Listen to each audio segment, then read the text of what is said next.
I'm Julie Mergel, I'm the Chief Operating Officer at the Montana Office of Public Instruction. So we will be recording in progress. and just so that you know, we need everyone, Crystal, to be sure they mute, if you will, please. No, I don't know that ACT stuff. Oh, yep, no, that's all you have to. Thank you so much. And so we will be for positions once you get access to here and share with your folks afterwards.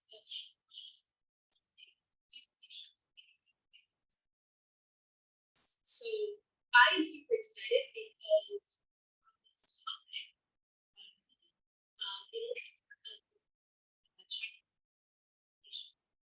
Julie, I hate to interrupt you, but we're having a hard time hearing you now. I don't know if something's changed on your end. It may have, we used an extension for it. Let me look at Zoom settings. Can you hear me better now? Yep, that's much better. Thank you. Okay, so Crystal, I'll just start over again. So that was a practice run, you all. So I am Julie Mergel, I'm the Chief Operating Officer at the Office of Public Instruction. So it's good to see all of you. I get the pleasure of working at the office and overseeing all of the different programs that are throughout our agency and throughout our state. So whether it's Title I, special education, accreditation, licensure, runs the gamut all the way to school nutrition, right, to coordinate school health. So it is a pleasure to have some folks joining us today on this particular topic of a graduate profile, because it is now part of Chapter 55 accreditation rules, where we'll be asking all school districts to really design and have a graduate profile. And so I'm super excited to have two experts joining us and coming in and sharing with you their passion around it. And so just even having a moment to speak with Mary Ann this morning and John, she said, you know, we learned to kind of change it to you hear it sometimes as a portrait of a graduate profile of a graduate. But she said one of the things that they had done was started to call it a portrait of a learner or a learner profile, because many times, sometimes folks feel like it's just for graduates or students that are closer to ending in the high school. And it really isn't. It's a perspective of what do you want to see for learners K-12. So I'm super excited about that when she said that to me, because I even feel like as an adult, I'm still continuing to learn and trying to gather some of the attributes, if you will, of what it means to be a learner and what is the portrait of myself as a learner and how do I continue to grow. So I just thought that was interesting. Although we call it graduate profile, I think that kind of helped me think about what this is about. So I am super excited to have you two joining us and taking us into this session. And I'm going to turn it over to you. I'm here to help in any way with anything except technology. I'm a learner. We're all learners. Okay. So it is over to you guys. Thanks so much. Thank you, Julie. Thank you for the wonderful introduction. We have a small crew here in the room, but it looks like quite a few virtually too. So we're going to take just a minute to throw some introductions out there. We'll introduce ourselves in the room, but for the people that are on chat, maybe in the chat, you can put your name, where you're from, and maybe what you hope to get out of the session. That would be awesome. And we'll do kind of introductions of people in the room, and then we'll get going so we can know who's here. Who would like to start in our physical room? Shy crowd, go for it. Spencer Johnson, Dawson County High School Principal. Chris Oshesky, Executive Director for High School Curriculum and Title III. I'm Jen Yeager. I'm the Executive Director of Leadership Programming and the Leadership Institute in Nevada. That's a mouthful. I'm here from Las Vegas. I'm so glad to be here with you all. I'm Amy Compton. I am the Director of School Improvement for the state of Montana. I'm Andrea Myers. I'm the Curriculum Director in Lockwood. Jenny Combs, I'm the Executive Director of the ACE Consortium. Heather Jarrett, Superintendent of Reed Point Schools. Lisa Bear, Heather's sidekick. Fine, that's awesome, and people are introducing themselves online. I think we're gonna have to familiarize ourselves a little bit with the lingo of Montana and kind of where everything is. It means a lot to you, but we are thrilled that you came in person. A lot of what we do are hands-on workshops in terms of kind of helping you develop strategies and protocols to forward this work as you go back into your community. So while it's a learning experience for you today, we hope that your learning today can also be taken back into your communities, whether it's in school, whether it's in leadership organizations, to be able to replicate some of the things that we do today. So if you're joining us virtually, we're going to bring those to you as best as we can virtually too. So definitely stay connected with us online. There'll be some engagement tools that we use to keep the conversation going online as well. Want to start, John, and I will get this screen share? Yes, Mary, before we get going, are we set on the mic with the owl? I think so. Can you hear me okay online? Just give us a quick comment in the chat if you can hear me. And if not, I'll move a little bit closer. I love the way you introduced yourself. I introduced myself as Mary Ann's sidekick. My name is John Clements. I am co-principal of Nipmuc High School from 2,100 miles away in Upton, Massachusetts, and really thrilled to be here today. Welcome, come on in. Struggle, but We're just getting started, so. I apologize. Yeah. As we get started, we've got slides up and a quick warm up. And if you go actually to the next slide, it'll show you where you can find today's presentation. It's a bit.ly link to make it a little easier. It's bit.ly/Montana POG. And you can find the slides there as well as the engagement opportunities that are there. Mary Ann said, we're really excited to be here today, excited to work with folks in the room, absolutely people all over Montana online. And this is a concept we're really passionate about. We love engaging in blue sky, big picture aspirational thinking, but even more, we like turning that into action. And so this is a journey we've been on for a few years. We're excited to tell you a little bit about that. So again, I'm John Clements. That's probably my most important role. I'm dad to Ben and James. Ben is 16, James is 14. That's my wife, Elizabeth. So in addition to being a principal of 600 students, I've got 2 of my own learners at home who absolutely impact how I think about teaching and learning and where education is going. We have learned a lot about learning as parents by watching our students, and we take some of those lessons back with us every day. I've been at Nipmuc Regional High School, which, if you're familiar with the Boston Marathon, which we run in just a few days, we're one town south. We found one town south. We're a small school, about 600. We'll tell you more about it in a moment. I've been there my entire career. I was an English teacher for 5 years, and I've been an administrator for 19, principal for the last 12.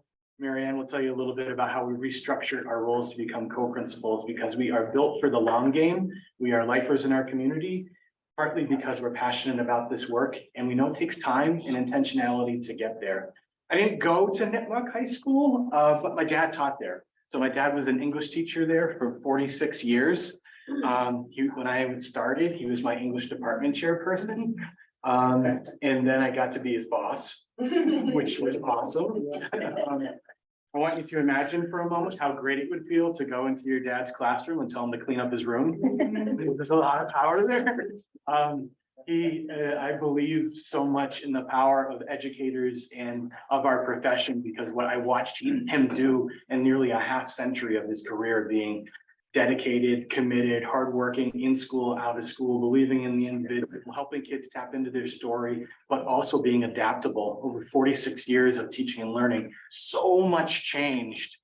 There's a lot that stays the same. Those core things about being an educator stayed the same, but he adapted with that. So I carry all of that with me in my story. Awesome. My jam back in Massachusetts. I'm Mary Ann Moran. I am, as John has said, co-principal of Nipmuc Regional High School. This is my 3 boys, and I actually live on a Christmas tree farm of all places. So that's kind of some side work that we have, but pretty passionate about Massachusetts and the things that are happening there. I am a lifer in this town. So I live in the town of Mendon, which is one of the towns that makes up Nipmuc Regional High School. And my children go to this school. So as I enter the world of education and have the opportunity to work in the same district as I go there, obviously I'm passionate about their experience. And maybe some of you are in the same situation where you're working and leading in schools where your own children potentially go, but that's a pretty powerful opportunity to have in front of you to say that you have impact on the experiences that your own children are going to have every day along with all of the other children that are there. I just started my career as an elementary school teacher and made my way to middle school and then made my way to high school and then made my way to a leadership position. Obviously, you can see I don't sit still very well. You'll get that today as I'm moving around, but kind of looking for the new challenges and looking for the things that are going to change the way our students learn and experience schools every day. John talked a little bit about restructuring our roles. So we've been a team for 12 years. I was assistant principal when I came on board, and 5 years ago, John was gracious to kind of open up the idea of becoming co-principals, of saying that I didn't need to travel to another school or district to take on kind of the leadership of the building, that we made a solid team together. We consider ourselves lifers. Obviously, I didn't want to leave the community where my own kids were going to school. And we know that change takes time. This work in schools is not easy and it doesn't happen overnight. So really to see the school change through, we understand that consistency of leadership is critically important in the work that we do. So our school committee, our superintendent, were really supportive of the idea. So we've been co-principals for 5 years. Took me 2 years to convince her, but she doesn't regret it, right, Marion? Don't regret it. So a lot of the work you'll hear, and I think we come to you today with a lot of passion. We come to you today as not experts who are at the university level writing books about this work, but as people who are passionate about the work and are doing the work in our schools each day. So we're hopeful that we can bring that to you in terms of experience. We're kind of on that ground level and doing it and living it. We're in a position where you are now, when you talk about the graduate profile coming, it came to Massachusetts and New England about 5 years ago. So we have kind of 5 years of working through some of it, working through probably some of the feelings that you had, working through some of the experiences, leading a community through this work, but hoping to lead a state through this work as well. Yeah, absolutely. As Marianne said, we're practitioners, so we're coming here doing the work in the field. One of the things about our district, we have a very aspirational strategic plan. One of our vision statements is that we will lead innovation. And so with that idea, we embrace this idea of the portrait of the profile, graduate profile. I'm going to constantly make that mistake and call it portrait of a learner because it's homegrown where we're coming from. This is our school over here. This is Nipmuc Regional on the slide. About 600 students are there right now. And we're not, so we're hoping everything's going great. And we're going to share with you some of the work that we've done. We serve 2 communities. We're small, we're nimble. We know that there are a variety of sizes and types of schools across New England, absolutely the same here in Montana. So we're going to share with you some of the work that we've done for our community of 600 learners, but we really do believe it's scales across sizes and areas, traditions. So Marianne mentioned from Massachusetts to Montana. In New England, we have the New England Association of Schools and Colleges, and they adopted something called the vision of a graduate in the last set of standards. The idea is the same as your graduate profile, the idea of set of knowledge, skills, competencies that are transferable that will set a student up for success in their life beyond school. When we saw this come to our school, we realized we had some options and how we were going to think about it. And so we met with our faculty and kind of gave a multiple choice and said, all right, folks, what do we want to do here? We've got options. Let's do our best and pick the right one. Option A, pretend that everything we have is going to have a direct connection to the graduate profile. In our school, as you'll learn, we like to be forward thinking, but we have a lot of traditional. And so we couldn't all of a sudden shift chemistry at a high school level and make it about the graduate profile explicitly. We still had content, same as at the middle school level, same as when you're teaching a student to read. There are skills that are embedded in there, but we still have these core things that we need to teach our kids. Curriculum is important, content is important. Option B we had was, Maybe. do we take a look at our curriculum units, go to our curriculum maps and plug it in and say, okay, we've identified a set of skills that shows up in 2nd grade this way, in 8th grade this way, and in senior English this way. We felt like that was more about compliance than about true teaching and learning. And so we opted not to go that route first. We decided maybe B wasn't it for us. And then C, well, we have another mandate. So sorry, folks, we couldn't, what do we want to do? We have to do it. In your case, it would be because Montana said so. For us, it would be because John and Mary Ann said so, or our New England Accreditation Association said so. We just don't believe in doing things because someone said so. We're gonna do it. We want to do it in a different way. So we opted for D, none of the above, and we picked E as our option. We're gonna see the graduate profile as an opportunity to reimagine what's possible in our schools. That mindset of coming at this as an opportunity is the first stop on your path. Seeing it as not something that's being done to you, but being something that can help us make school as amazing, as aspirational, wonderful, meaningful, relevant for our students across pre-K through 12 is a real mindset that our teachers opted for, which is exciting for us. So I showed you our school building. Our school is not the building, it is the people who learn there with us. And so this is what's going on right now. Right now, that's Gianna and Kylie. Gianna's a senior, Kylie is a junior. They are off today at Gillette Stadium for the Patriots play. There's a conference being hosted by a group called Kyle Cares. Kylie in particular has done a wonderful job taking up the leadership on this, spreading word about social emotional health, wellness, suicide awareness, taking this work from school, and now she is presenting to a group of educators and students about how to grow social emotional growth programs in their own school. Awesome. Right now, we have 25 students who are in Spain.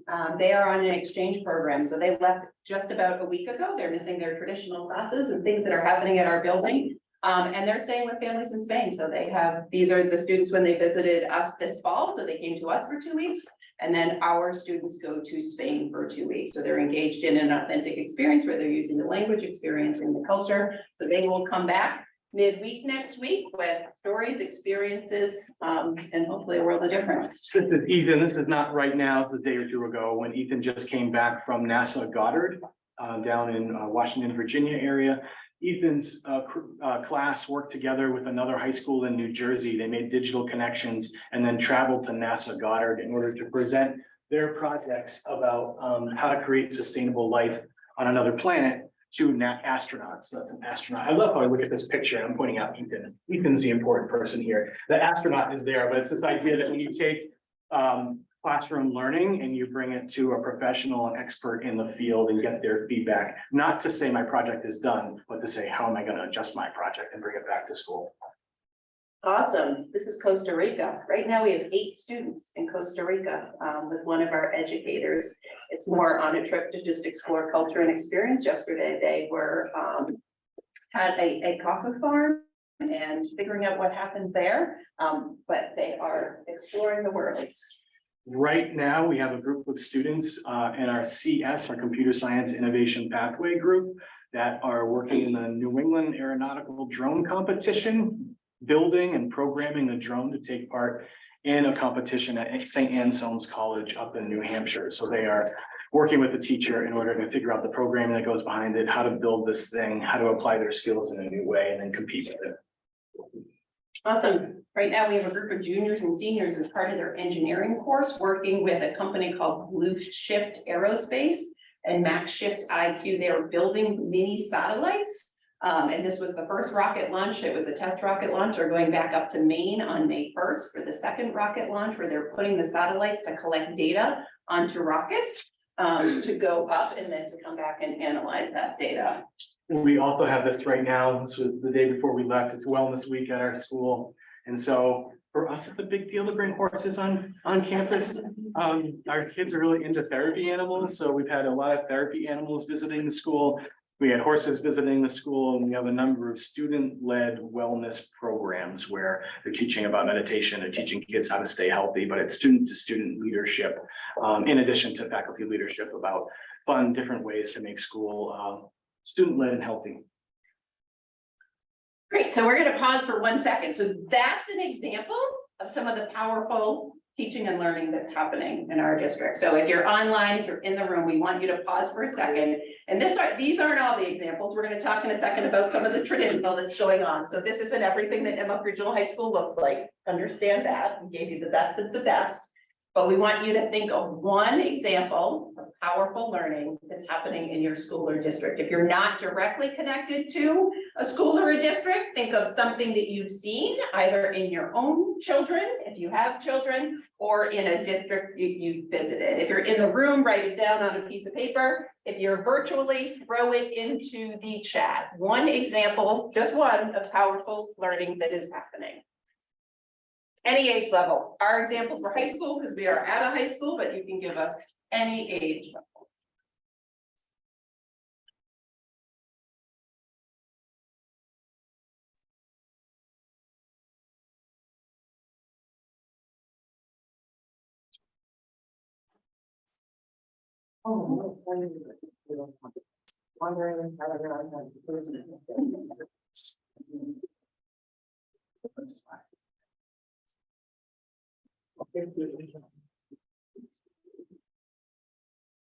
Take some from folks in the room here. Sure, they're popping up online. We'll go through those in 1 second. We have Building Committee Houses collaborating with national parks. We have OSHA training, which is the safety training that happens for students entering the workforce. Someone in the room have an example they want to share with us. Something that's happening. Yeah. I don't know if it's currently happening. That's fine. No, it's fine. So I'm with OPI, so connected to all the districts. Yeah, 100%. But when I was a junior, we went to Close Up in Washington DC, so learning about everything that Washington has and like the capital and stuff. So that was pretty helpful. Sure, yeah, and clearly has stuck with you all these years, right, as a powerful learning experience. Awesome. Someone else in the room?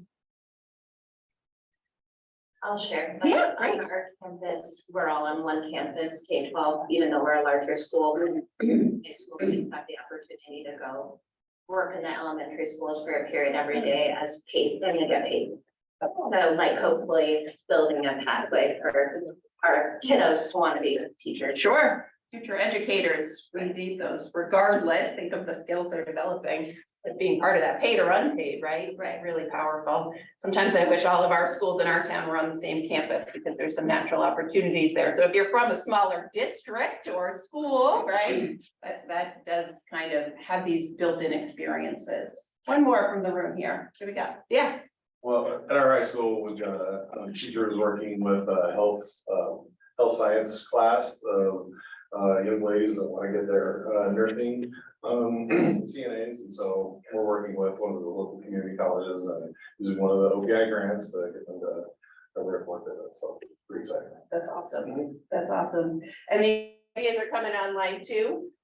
We want you to hold on to, so first aid CPR, journalism, so an independent study with the local newspaper. We got some historian stuff built in here. We are going to come back multiple times through our work today and revisit the example that you wrote down on paper or that you entered in the chat. So we'll extract some more as we go along, but we want you to hold on to those powerful moments, but we want you to hold on to those too as we're kind of talking through some of the work on graduate. We often refer back to a quote from Will Richardson. It says it's an amazing time to be a learner, and the comments that you just shared are proof of that. They're all a common thread through the diverse experiences you talked about. Authentic, relevant, meaningful, student-led, connected to the real world, and allowing them to apply skills in the exist years. So we gave you some examples of right now. We tried to take a snapshot of April of 2023. Let's give you some other right now in our school. We have stressed upperclassmen who are preparing for advanced placement tests right around the corner. We have really more than half of our upperclassmen enrolled in AP courses, which are rigorous and oftentimes very content. So they are looking to get that content, understand it, and they put a lot of pressure. Yeah, so right now, our students are just coming out of the last round of traditional states. So students take state assessments at the 10th grade level and at the 3rd level to enter another round at the beginning of May. Right now, we have classrooms that are focused on content. It's hard to know where it's going to show up. So the other day I was Speak up, John. You're saying it's hard to hear. We'll speak louder. Sure. Marianne was. I was visiting a math classroom the other day and students were working on negative exponents, struggling with it, having a hard time grappling, getting through. And there's a chart on the back of the classroom that has all the math concepts, where they show up in jobs. Or imaginary numbers to find out where they show up in the workforce. And I was trying to remember the last time I tapped into my knowledge about negative exponents. Haven't been there, haven't done that. That doesn't mean that the teacher of that course was doing anything wrong. That's in the curriculum. It is assessed by different state assessments and other assessments. At the same time, she's taking all of our 600 students through that experience. Awesome, and I would say right now too, we mentioned Wellness Week.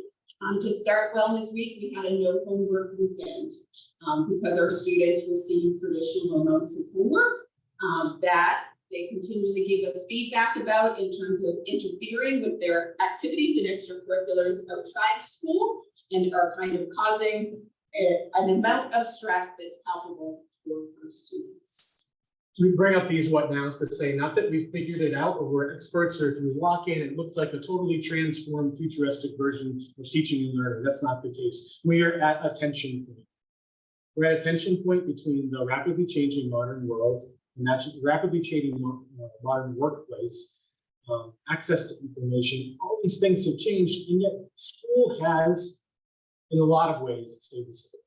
Curriculum has stayed the same, the way that we assess them has stayed the same. And we have asked teachers to do that, and they are amazing. I'm gonna go back to what I said earlier. I'm a believer in the power of teachers. If you ask me to write this I believe essay, I'm gonna talk to you about teachers and how amazing they are. They are difference makers. This is a job that we don't do for pay, we do to change lives, and we see it every single day.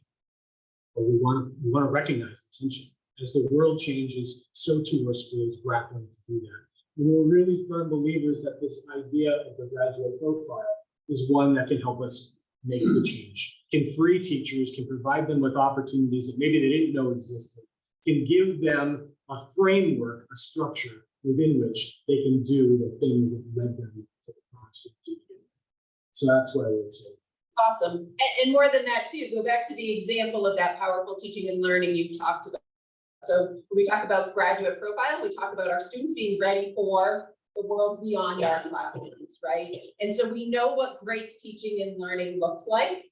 And you all gave an example of that. So today, as we revisit that, we're going to go back to this idea of graduate profile. It's happening in the best examples of teaching and learning that already exist out there. So while we're putting a formal name to it, we already know what it looks like. We're going to talk a lot about that. It's already happening in some of the things that we're doing in schools. We are going to name it. We're going to talk about what that looks like and naming it and formalizing it in your community, assessing it in your community, and kind of helping you take steps forward. But when you talked about any of those examples at the beginning in terms of our students being off campus or traveling or going to DC to experience what's there, or volunteering in an elementary school classroom, they're building the skills that we talk about when we talk about graduate profile. They're learning about communication and collaboration and citizenship locally and globally. So they're doing all of those things. We just need to talk about it in a more formal way.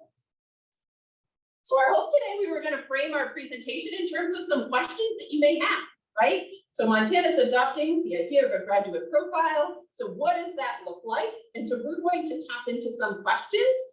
If you're in the room with us or if you're online, stop us at any point. We did a lot of talking, but we're about to engage in kind of more activities and conversations. Some of them will be breakout rooms, some of them will be in person, but at any point, throw the questions out there. If you're not comfortable putting the questions out there yet, write them down. We don't want you to lose them. We may not have all of the answers, but I think together, the leaders online, the leaders here, let's explore them together. Let's talk about them while we've all paused everything else going on in our worlds to talk about graduate programs. Now's a good time to do that. So again, if you put them in the chat, they will remain there. We're going to keep watching the chat as we talk about the questions. Awesome. So question one, how do we decide what the future of teaching and learning will? right? How did we decide that, and what does the graduate profile have anything to do with that? We had a warm-up prompt. Some of you may have done it when you came into the room. Crystal just dropped it into the chat. If you're in the room with us, you can either scan the QR code here. You can scan the QR code that says Mentimeter on the piece of paper when you came into the room. And the first prompt, hopefully, will be up there. We're gonna ask you, we know we have a lot of different roles in the room. Kind of have a meta hat on, not only as a participant today, but thinking of things that you could do with the people that you work with, whether that's teacher leadership group, a grade level team, district leadership with your school leadership team. You can do it at a faculty meeting. We've had 5 years of intentional work, so this is not the roadmap to get where you need to go. But there are a lot of just fun icebreakers and things you can do to get people in the headspace and embracing this change. And so I used to, but now I is one of them.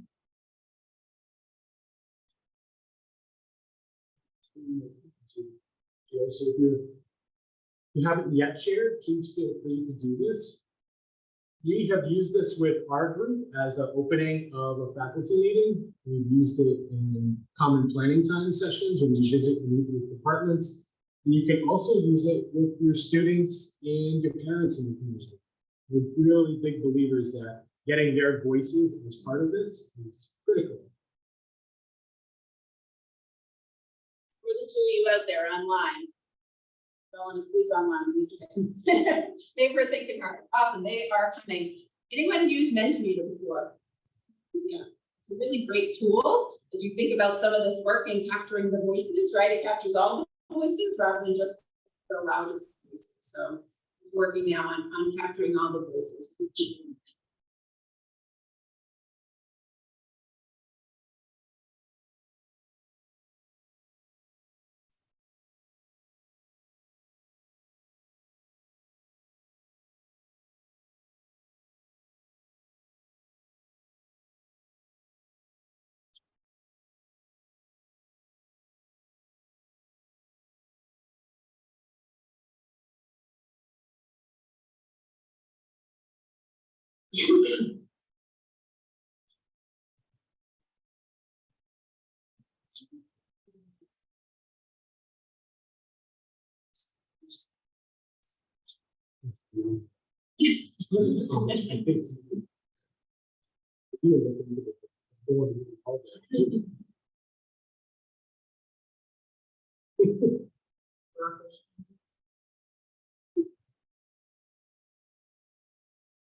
Keep them coming. We're up to 11.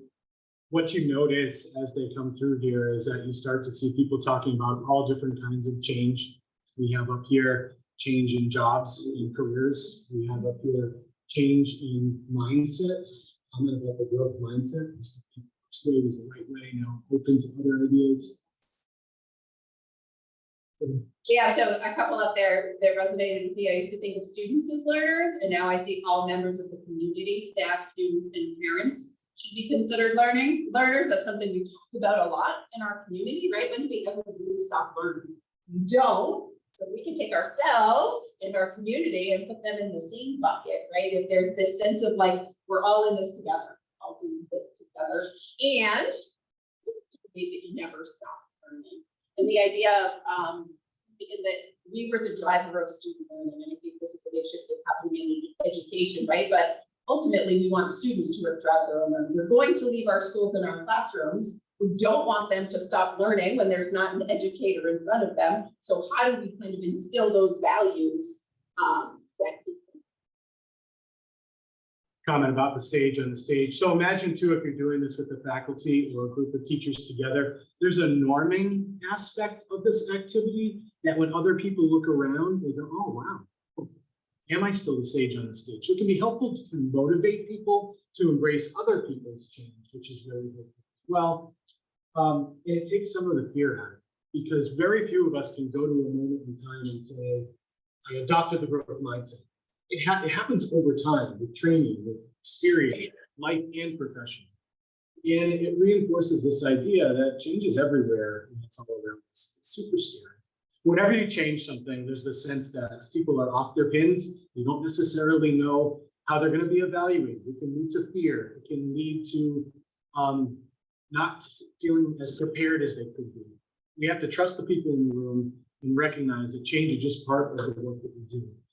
We have had the last 3 years that have made that point more than anything else in probably all of our careers, where we faced unprecedented challenges with the health situation that we dealt with. And at that moment, we changed so much on the spot. We went virtual, our kids were at home, health and safety guidelines changed, the way they were grouped in classrooms changed, everything changed. And so you need to know at times of exponential change how to make decisions and how you're going to guide your work leading the school. We are big believers in the concept of compasses over maps, and we refer to it all the time. We really believe that in order to lead a graduate program, in order to embrace some of the amazing opportunities you talked about at the beginning of this session that are happening in your schools, we need to know what our true north is. So this is a concept that comes from the book Whiplash from the MIT Media Lab. And they talk about how do you guide yourself through times of dramatic change. Maps don't work anymore. Maps, the idea of plotting a path to a specific predictable location, is outmoded, doesn't exist, because we may not know what the end point is anymore, because things are changing so quickly. So we really believe that before you begin the graduate profile work, the work is figuring out who true north is. What, as a community, you believe guides you, leads you, you can lean on or look at, and you have to make a decision about what decision to make next. So we do this in a lot of different ways with our community, and we come back to it often with the idea that Marianne and I do not decide the true north of our community. Our students, our community, our parents, our teachers, all of us together can figure out the direction. And so a quick way that we do this is back to Mentimeter. Comment about audio. It sounds like when we're directly facing, they can hear us better, John. So when voice is directed side to side. Directly facing. I think like when we're in the front, maybe it's picking it up. So we'll try.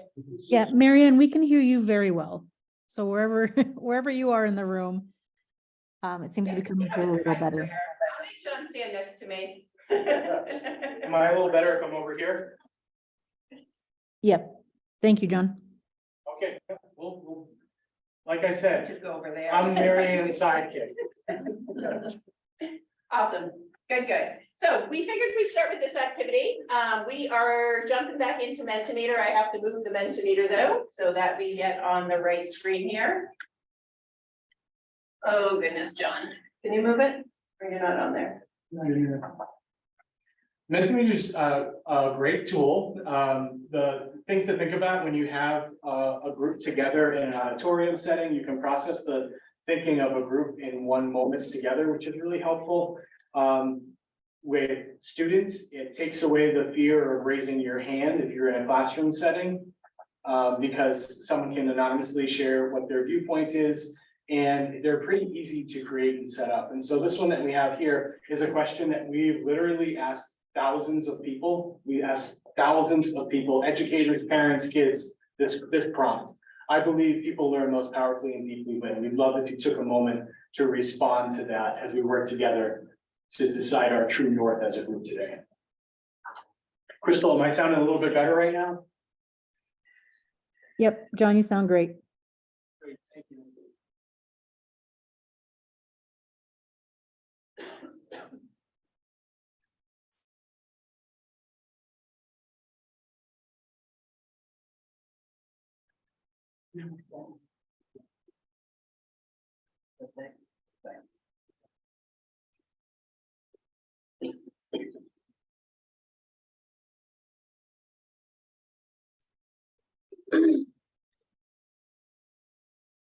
Awesome, keep them coming. We're up to 7.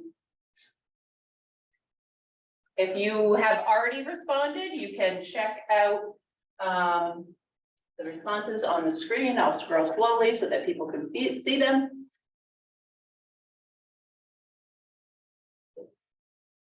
As you're responding to, think about doing this in your own school communities. What would be the impact of this? How can this help?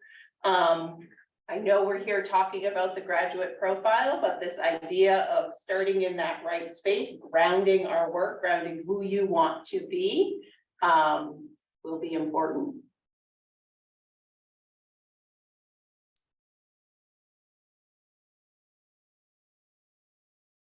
Awesome. So things popping up here, high interest. I see engagement. I see relevant. I see learning choices and safe.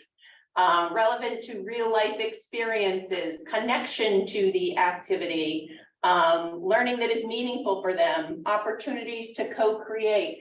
We have asked this question, as John said, thousands of times. The answers are always very similar. They'll change a little bit, but no one says when we engage students in high stakes testing, when we have them complete worksheets in their classes, right? Think back to that powerful moment of learning that you decided at the beginning, that you identified, right? I'm sure it aligns with all of these things that are listed here. So we know what teaching and learning looks like at its best, but in communities, we often skip the step of identifying what that is, right? We try to move closer to something, but we haven't identified what our compass is. So if you take the time to do some of this work, to identify what your compass is, to write it down, articulate that. We're going to show you ours in just a minute.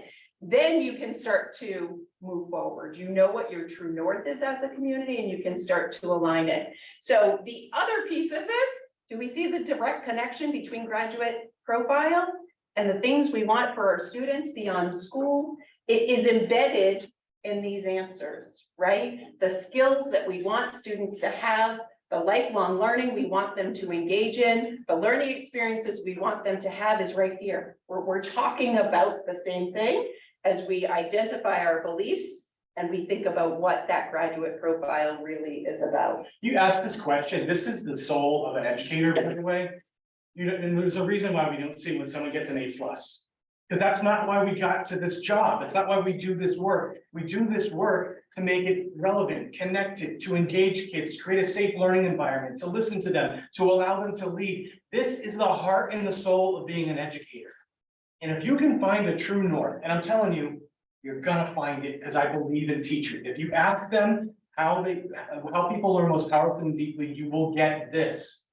That connection to the heart and the soul of your education community. And the graduate profile is unmistakable.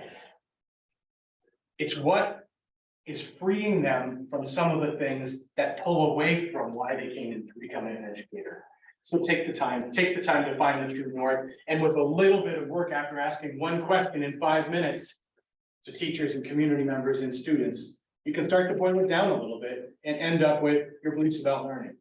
Great, so this is our example. This is Nipmuc's beliefs about learning. So we took all of the community responses. We asked that same question. We're not coming to you, giving you strategies we haven't used. We used it. We asked our teachers, we asked our students, we asked our parents, we asked our community members, and then we took it with a smaller group of people. You can boil these big ideas down and extract kind of the statements out of there. So we believe that each learner is unique, inquisitive, and has a potential to be inspired by a true sense of purpose. Right? So much of what you saw on that previous screen. Educators as facilitators of learning, that the classroom is our community, that the learning environment needs to be collaborative and welcoming and authentic, right? So when we do work in our community, we talk about our beliefs. We put these beliefs up there and we say, who do we want to be at our best?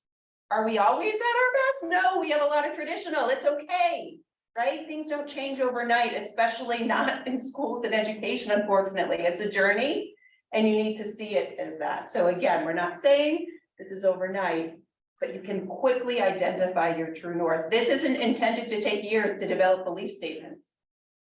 Within a faculty meeting, a blog post out to a community, back to school night where you have people put Post-it notes up about this, you can take it, boil it down, get it out in draft form, get some feedback on it, and write it down.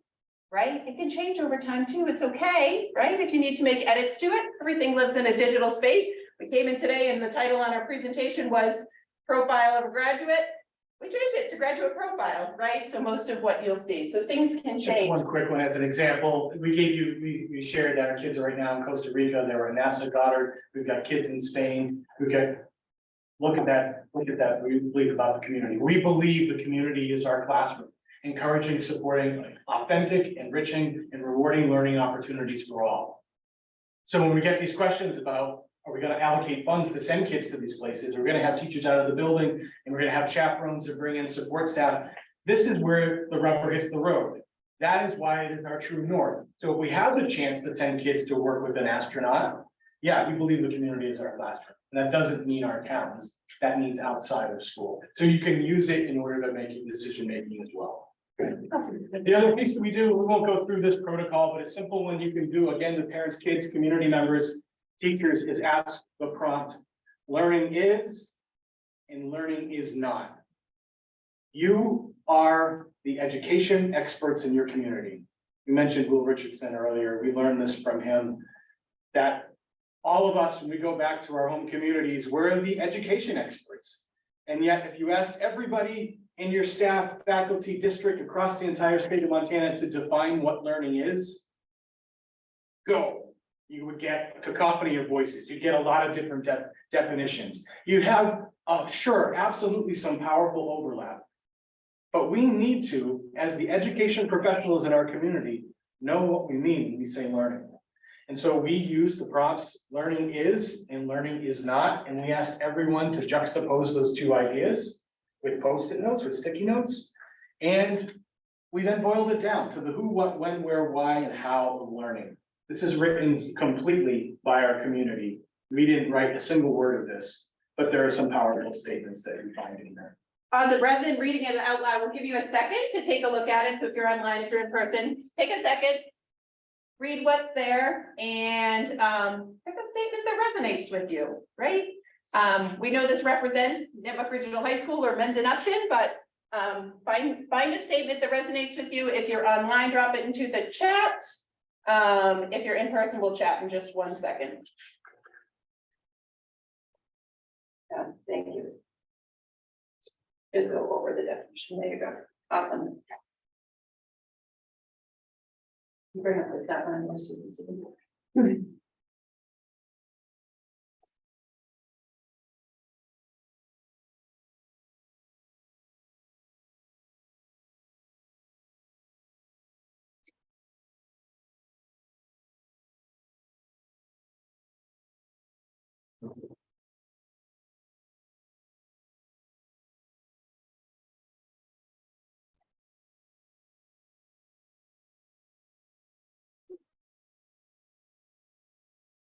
Thanks, Yvonne, for getting the chat started. Feel free to respond, pick a line that resonates with you, challenge it. If you want to challenge it, we're open to that as well.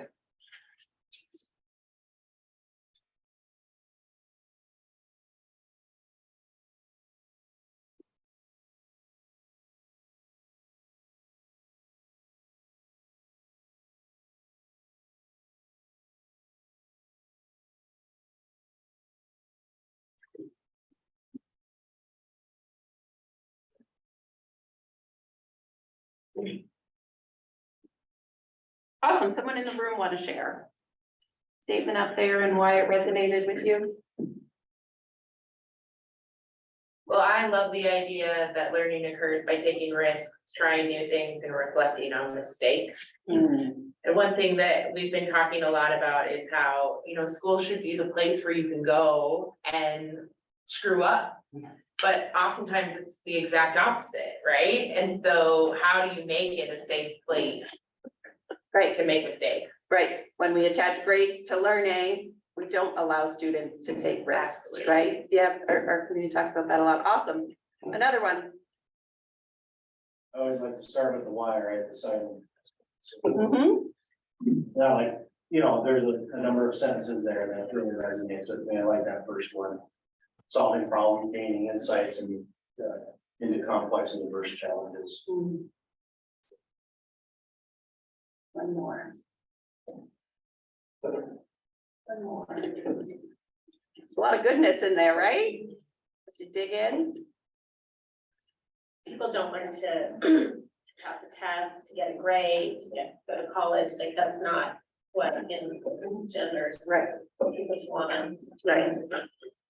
So when John said that we didn't write any of this, that's a true statement. People in their heart of hearts know what learning looks like. And it's okay that the best examples of learning in school don't always match up. But if we can engage in work in our school communities to talk about what learning is and who we want to be at our best, this is who we want to be at our best. We want to give kids the opportunities to take risks, right? We don't want to just assign letter grades to students. We want it to be personally meaningful. We want it to look the same outside of school that it does in school, right? And so if we can talk about who we are at our best, then we can start to guide some of this work forward. Another thing we do, this doesn't just live on paper. We go back to this all the time. It drives our work. After this was written, an activity we did with our educators, we had them pick one of the statements that resonated with them. We asked them why, similar to what we just asked you. And then we said, if that's the case, what's something we should do less of and something we should do more of? So we start to reflect on practice, right? If we want students to take risks, then we should do less of this and more of this, right? Again, change doesn't happen overnight, but if we can be reflective of our beliefs, of what we know learning looks like, then we can start to change some of our practices. And it's powerful to help educators reconnect with who they are and why we do what we do, because sometimes it's defeating to be in a classroom, right? To feel like there's so much pressure all the time. So how can we get back to some of that aspirational work that we want to do? We're happy to help you with that. If you have questions too in the break, or you want to reach out to us about how to run that protocol. We believe that this big aspirational work will fill as much space as you give it. So we define a very tight space to get this work done. Our protocols are tight, the timeline is tight, and the products are clear, and there's progress at every outcome. So the learning is not, and then lead to a quick distilling down by a group of teacher leaders or student leaders together working on it. How powerful if your students are writing this with teachers. And then once that piece is done, then you figure out where you want to go next. We had teachers tell stories about our definition of learning. Hearing teachers tell stories about doing a home renovation and how they're a learner and the mistakes they made and the growth mindset they realized they needed to adopt, really super powerful. So say, just this last idea, it's compasses over maps. Find your compass. Don't start the graduate profile before you know who you are, what you want school to be. And I don't mean you as an individual. I mean your kids, your teachers, your parents, your community. Everybody together can weigh in and help to support this idea.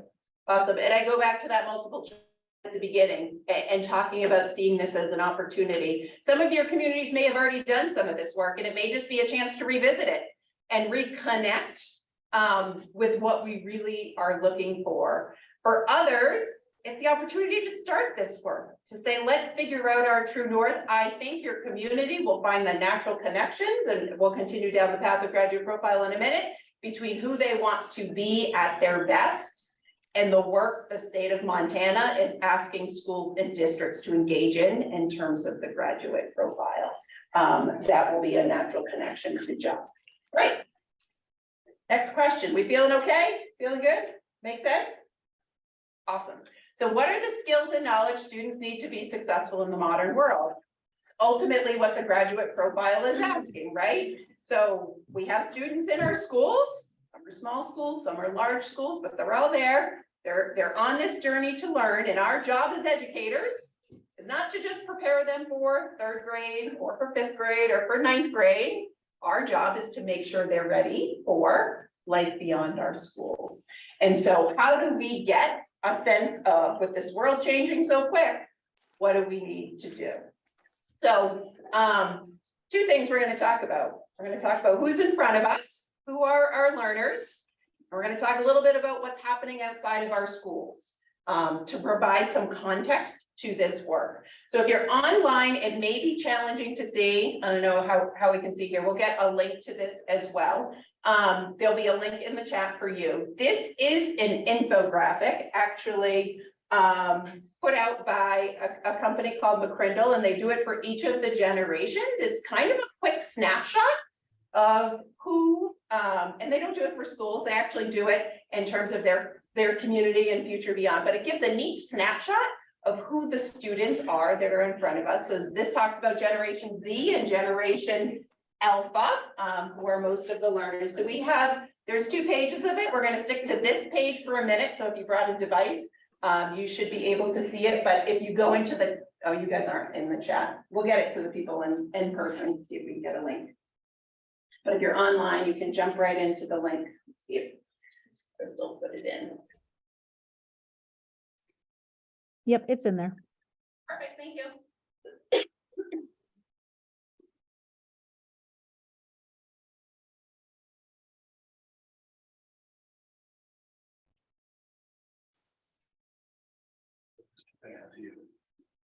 Did I hear something? Oh, I was cracking up at the top. At the what? Oh, baby, thanks.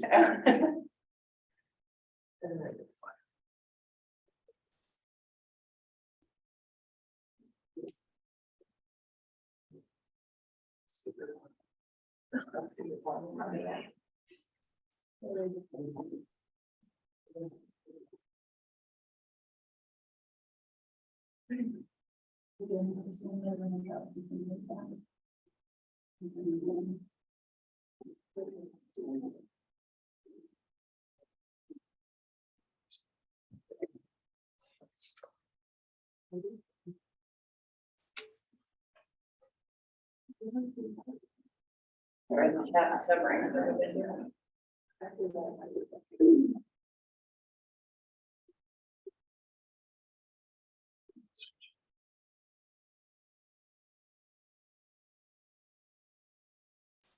Gonna flip if you're in the room. This goes a little further back too, of course, everything's hiding it.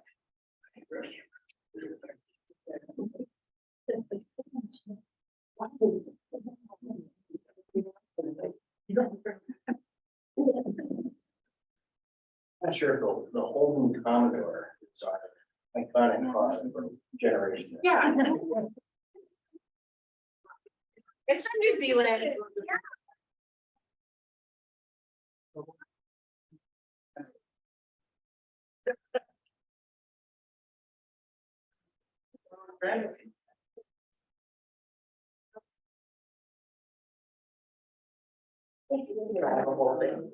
So if you're online, you can drop something in the chat that stood out to you. We'll chat in this room for a minute as you're adding those to the chat. I did see the 2 questions that popped into chat. We'll go back to them in just a second. One was about standard space grading and the other one was more of an OPI question about calling it a learner profile. So we can kind of attack those 2 questions as well. So things that stood out on either of these slides. What did we notice? I'll go back to the first one for a second. What did we notice? I'll be honest, Yeah. this is the first time I've heard the term Generation Alpha. Okay. And I don't know where I've been the last few years, but I've heard of all the other ones, and I know they've been trying to define the most recent one. But what was funny is recently, I look back on the Walkman, I actually pulled out, I'm a tech hoarder. And I probably have a museum in my garage, but I pulled out my old Sony Walkman, my cassette Walkman to show my kids the other day. Because they were just amazed.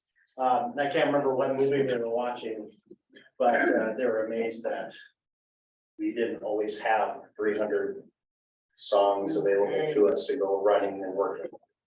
Right. So. Did you show them some mixed tapes? I did. Actually haven't stumbled along. Yeah. Yeah. You put the tape over the little hole on the top, so we don't record over it. What else? What else is up here? What else we notice? Something on this one that stood out to me was this idea of Students are gonna have 18 jobs, 6 careers, and 15 homes in a lifetime. And again, this is New Zealand, maybe it's different, right? When we're talking about Montana, I know Massachusetts, the opportunities that are available to students are immense in terms of being more centrally located. Massachusetts is much smaller than Montana. Those are big stats, right? And I think our students know this too. I think they know that maybe what they're thinking about now may not be what they end up with. What else?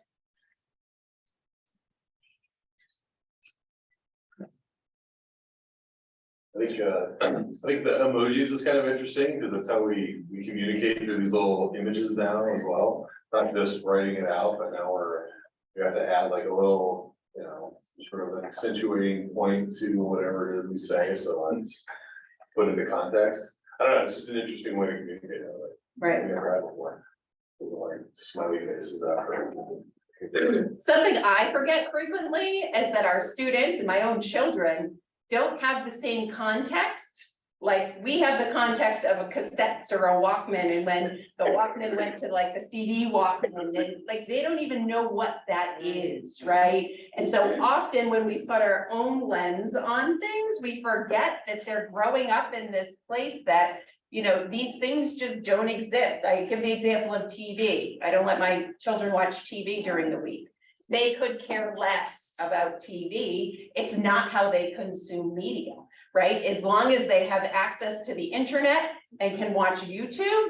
Like, if I made them sit and watch TV, that's a painful experience to sit through a commercial, right? And so the learners are very different. And I think to pause and think about it in our work, often you'll hear someone say kids these days, right? We probably used it ourselves, kids these days, but they don't have the same frame that we're thinking about them, right? We put them in our lived experience. Their lived experience, I think, is very different. And so to come back to that, within your school communities, again, we're doing this with you, but our recommendation is to do this in your school communities, to talk about this. Their experience is very different. Their access to information is very different, right? Their access to technology, the things that they do, the ways that they communicate, right? The ways that their brain is receiving information through TikTok or YouTube Shorts, right? Fast, fast, fast. Everything is really fast in their world. So this provides some context. Yeah, I appreciate that Mary Ann pointed out having that meta app. Think of how you use it, think of the guardrails. You don't want to get in a conversation of which generation is better. And so you need to come at it from a value-added approach. But it does help to establish the change is real. It's not just our students, our learners that have changed. The world beyond our learners has changed too. So if we go to this next slide, we were talking about the kids who are in front of us each day, but they're headed to careers and jobs that are going to look very different in the world beyond school. We want to show you a quick video. It comes from Ted Dintersmith. If you haven't read What School Could Be, it's a great book, great read. And even if you don't want to go to the book, if you Google searched what school could be, there's a lot of great resources out there that are conversation starters. I think they refer to them as sparks. And this is one of those sparks that we wanted to share with you to talk a little bit about what the world of work is going to look like for the learners who are in front of us today. My only fear, we're gonna try and get audio going on this. Can I get a thumbs up in the chat if you can hear it online?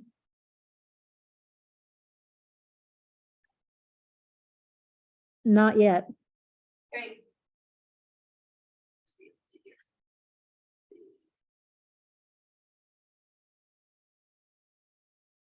Probably this, speaker.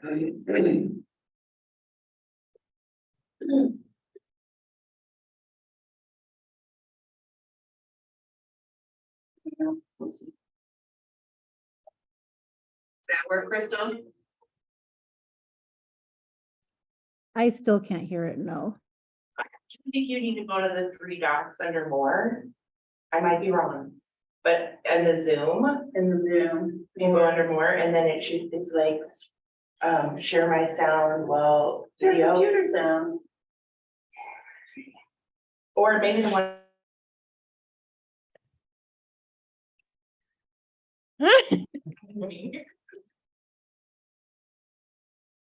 Now we can't hear it. How about that? No, we can. Beautiful. All right, we're gonna go back. We're gonna clear this for 1 second. Crystal made the point, I just want to bring this up. Crystal made the point of that last piece being an infographic and sharing it as an infographic being very different than someone having to read through all about the generation. So getting people tidbits of information, I think is helpful. This is another example of that. Very short clip. We're going to watch about the future of work and then seeing what you can extract out of that about how the world is changing. There are plenty of books and documents and white papers written about how things are changing, but we think this will do it too. So let's see what we got.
You're online, you can. If you want to understand your future, Chat, but, you need share with to us. understand this. Any predictions we make? Yeah, Spencer, go ahead. Well, it's the video's 4 years old already. So, I mean, there's a lot of things that have already changed with ChatGPT. Something that is completely, I mean, they talk about AI a little bit, but I mean, it's totally what's happening now. Right. Other thoughts, other things you noticed? I'm always like, I guess what hit me is like, what are the kids gonna be doing? What are we preparing if there's already robots and stuff doing it? What are we gonna, I mean, what do people do? Build it, program it, right? But I can, like, that is such a great question, though, and it goes back to compasses over maps. I have no idea what they're gonna be doing. None of us do, but we have a sense of what's gonna get them ready for what's coming, right? And that's our true north. That's what you need. That's why we're not in the process yet, an hour in almost of our workshop together, of talking explicitly about the graduate profile. Because you have to lay all this track before you can get there. And if you lay this well, then when the questions like that come up, you say, But what's our true north? I don't know, but what's our true north? Yeah, and I don't know that it's our job to decide what those jobs are, right? And my guess is your question was a question they asked back in the early 1900s, right? If everyone can drive their own car, then what will happen with this, right? And so I don't want you to feel like the burden of everything in the future is on educators. I don't think that's the answer. I think this is built in the context of just knowing things are changing, right? And if things are changing beyond our schools, then we have to be reflective about the things that we're doing. And ultimately, the skills that students need, which is what we're talking about today. We're talking about the graduate profile. So if we do that, how do we decide what those skills are? I think it's the recognition, right? That it's not just about what you know anymore. It's about what you can do with what you know. Because if robots can have that basic replacement of some, more mundane tasks, our kids need to be creative thinkers. They need to be innovators. They need to be good communicators. They need to build the robots, et cetera. So awesome. So we've gone lightning quick. We've talked about how our learners have changed. We've talked about how the world of work has changed. We have to talk too just about how information has changed. Anyone getting nostalgic looking at those beauties up there? This is an exact replica of the set that we had at my house. So I was born in 1977, 45. When I was a kid, if I wanted information, I could get it in 5 places. My parents, their books, the town library, my teachers, or my 4 television channels. That was it. That was where all the information came from. And back in 1984, I told you my dad was a teacher. We primarily had a 1 salary family. So back in 1984, my dad made $17,000 and a door-to-door salesman came to my house. I live at cul-de-sac. I actually bought the house next to my parents, so I still kind of live right there. My kids wait at the same bus stop I waited for, which is awesome. Right by that bus stop, a door-to-door salesman, again, a relic of another era, had a decision to walk down the hill to the 3 houses on the cul-de-sac or not. And he did. He walked down, he knocked on the front door, and he pitched the sale of a World Book Encyclopedia set to my parents. And they said, "You got to think about it. Come back."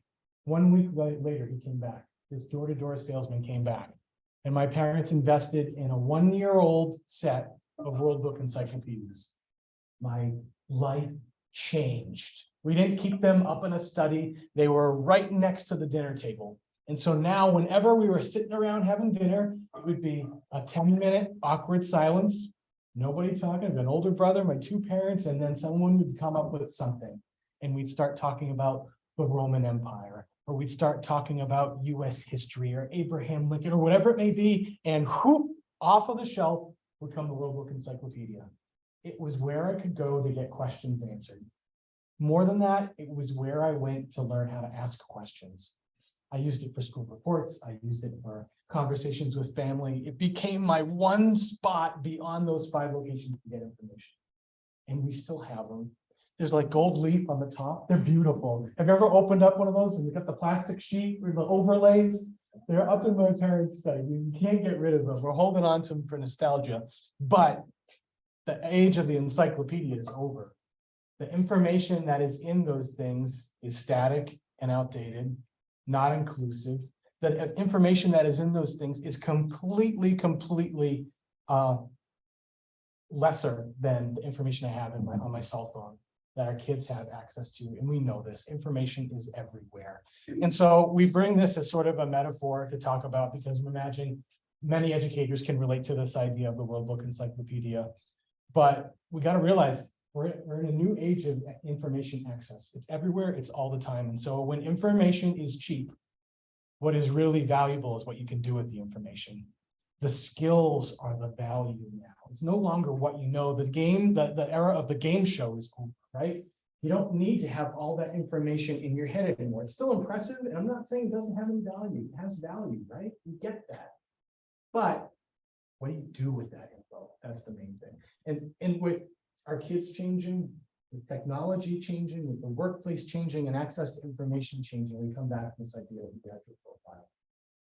a true north of how to use the information and be successful. So here's a protocol that you can use when you head back to your home communities. If you're in the room, you should have received from us a little half sheet of paper. And We have more. Great. While John is passing those out, if you are online, we want you to pick one of the pictures that's on the screen in front of you. Just kind of set it into your brain.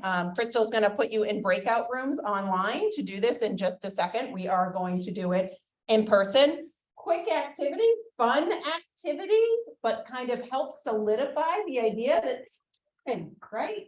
Things are changing, and depending upon how old you are, your back in my day might feel a little different. So the activity is called Back in My Day, 10 years from now. And I don't know if anyone does this. I feel like I do it a lot with students, and I do it a lot with my own kids, right? Go back to the cassette player, right? Well, back in my day, this happened. We try and relate our stories. So you're going to pick one of the pictures. You're going to get in the virtual room online. We'll pick a partner in person here. You each have a picture, and with that picture, so either a TV, a newspaper, or watch, you're going to say back in my day. So however far back in your life you want to go in terms of thinking about that item. And then you're going to fast forward to the future to get into that creative space a little bit and imagine 10 years from now. Can any of us know what 10 years from now looks like? Absolutely not. But we are going to live in a creative space for a few minutes and try and think of 10 years from now, which is a lot when we just talked about times of exponential change. What might it look like? What might it look like? So Crystal, if you want to send them out into breakout rooms, that's awesome. And we will pair up with a partner here. You each have 2 different images, hopefully, when you came in. So take a second, pair up, and do that activity. We're gonna do that thing that presenters do. We're gonna ask you if you're in the room to stay. Oh, you're gonna make a Find move. Somebody you didn't come in with today. Just circulate, find someone else that you didn't meet with.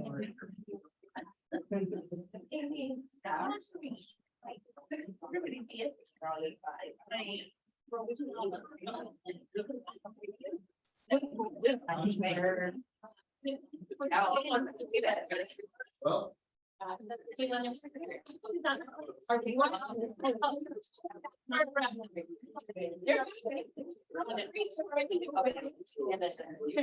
Great, it's all good.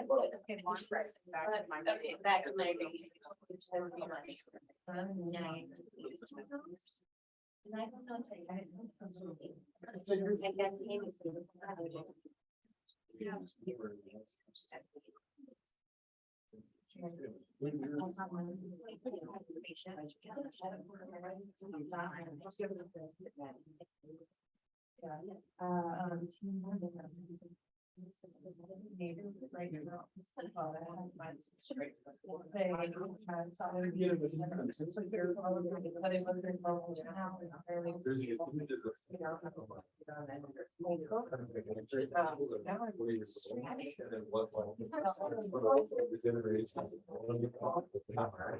Yeah, you got this like.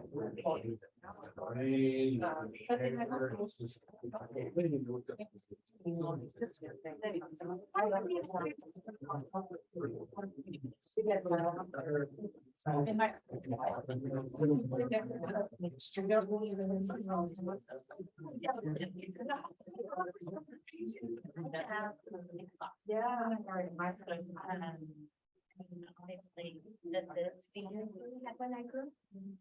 And we didn't all have it at our house. We had. The first time I ever had. And of course, then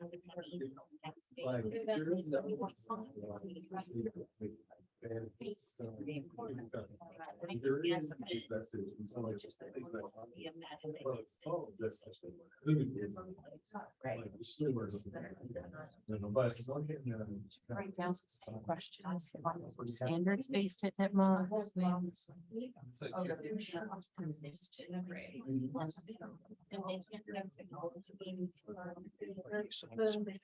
Someone asked a question, if the standards based, when you cover standards based, great.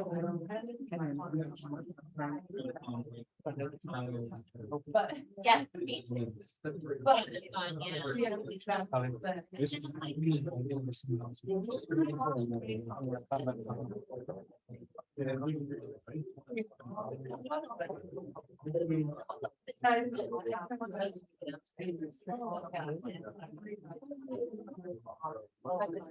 We do it at the end of this?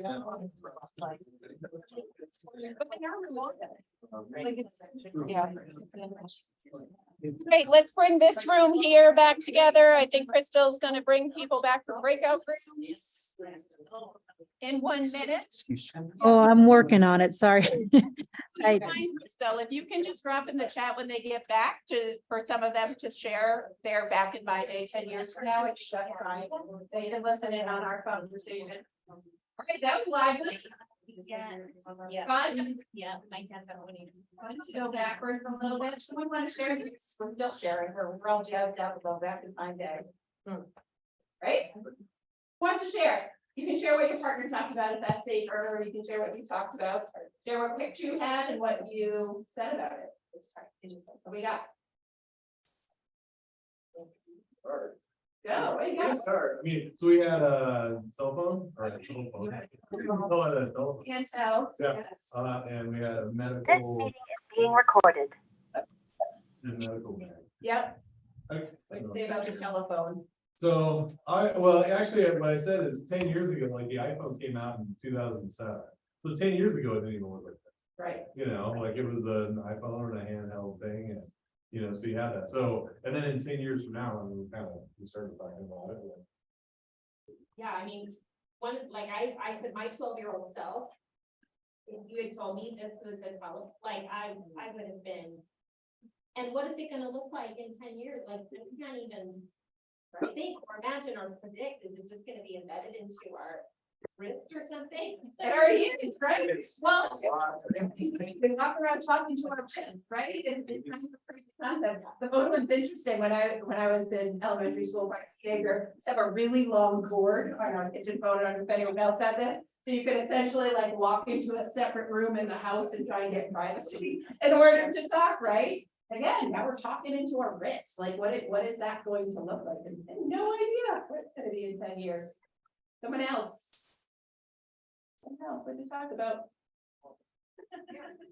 I have like traditional money. Okay, And money, yeah. obviously, like, it used to be more common to have money, physical. Physical money, yeah. Now, obviously, credit cards and your phone. Like, there's tons of ways to pay now that don't involve. Right. So, and in 10 years, maybe, I don't know, will it ever go away completely? Maybe. Yeah, hard to say. Mary, let's see if we can grab someone off the thing too, to Crystal. I don't know if you have anyone who could be willing from the virtual space to share their back in my day 10 years from now. Yeah, if there's anyone online who would like to share their group's discussion, feel free to unmute yourself. I think I'm unmuted, but I like Deborah's, her camera. So kind of going back because she's into photography and said pretty quick, it's going to be at the blink of an eye and then it'll just capture whatever you're looking at and go. So I thought that's pretty interesting because we picked the TV and that's come a long ways. I'm not sure where it's going now, but I like the idea of the camera. Awesome. Thank you, Peter, for sharing. Yeah, right. Like this sense of in like starting to become okay as educators to say we don't know exactly what it's going to look like. Right. I think that's our part is that we're in some ways, right, when we came into the world of education, we all had probably a pretty traditional education. And so it's hard to think outside of that box to say, well, if we don't know what the future looks like, how can we prepare students, right? And so it comes back to the skills, right? We may not know what phones look like. We may not know how we're capturing images using a camera. We may not know how we're transferring money, but if we can send all of our students out of our schools with a set of skills that will prepare them for future success, whatever that looks like, then that is our job. And we're going to talk about how do we define what those skills are, because when you start to think about the future, there's a lot of skills our kids need for the future, right?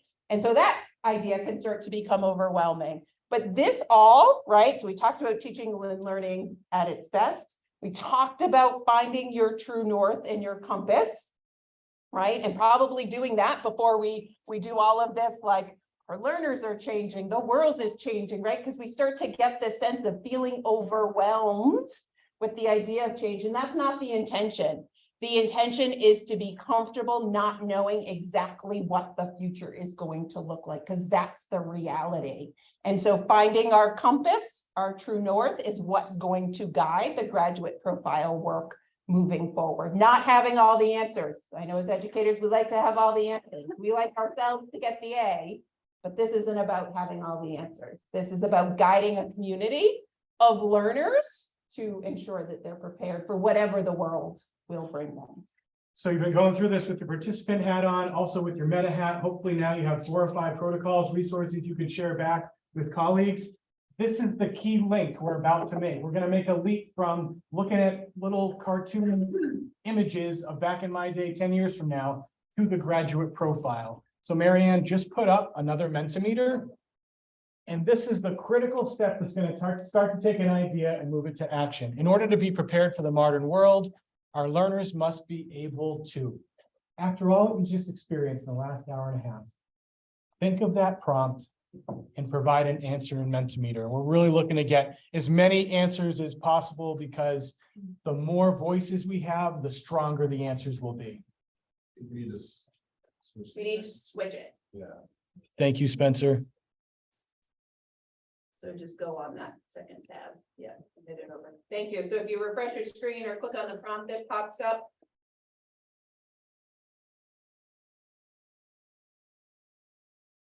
What do you think, John? They answer and go to break quick? Drop an answer and then they can take a break? Sounds like a plan. Awesome. So we are going to do this. So if you are virtual, get your response in first. That will earn you a break. It is 10:27 now. We're going to take a 15-minute break. So we will come back together at 10:43. That'll make sure you're really back by 10:45 when we start. Good deal? Maybe. So get your responses in there and we will start here when we get back from break.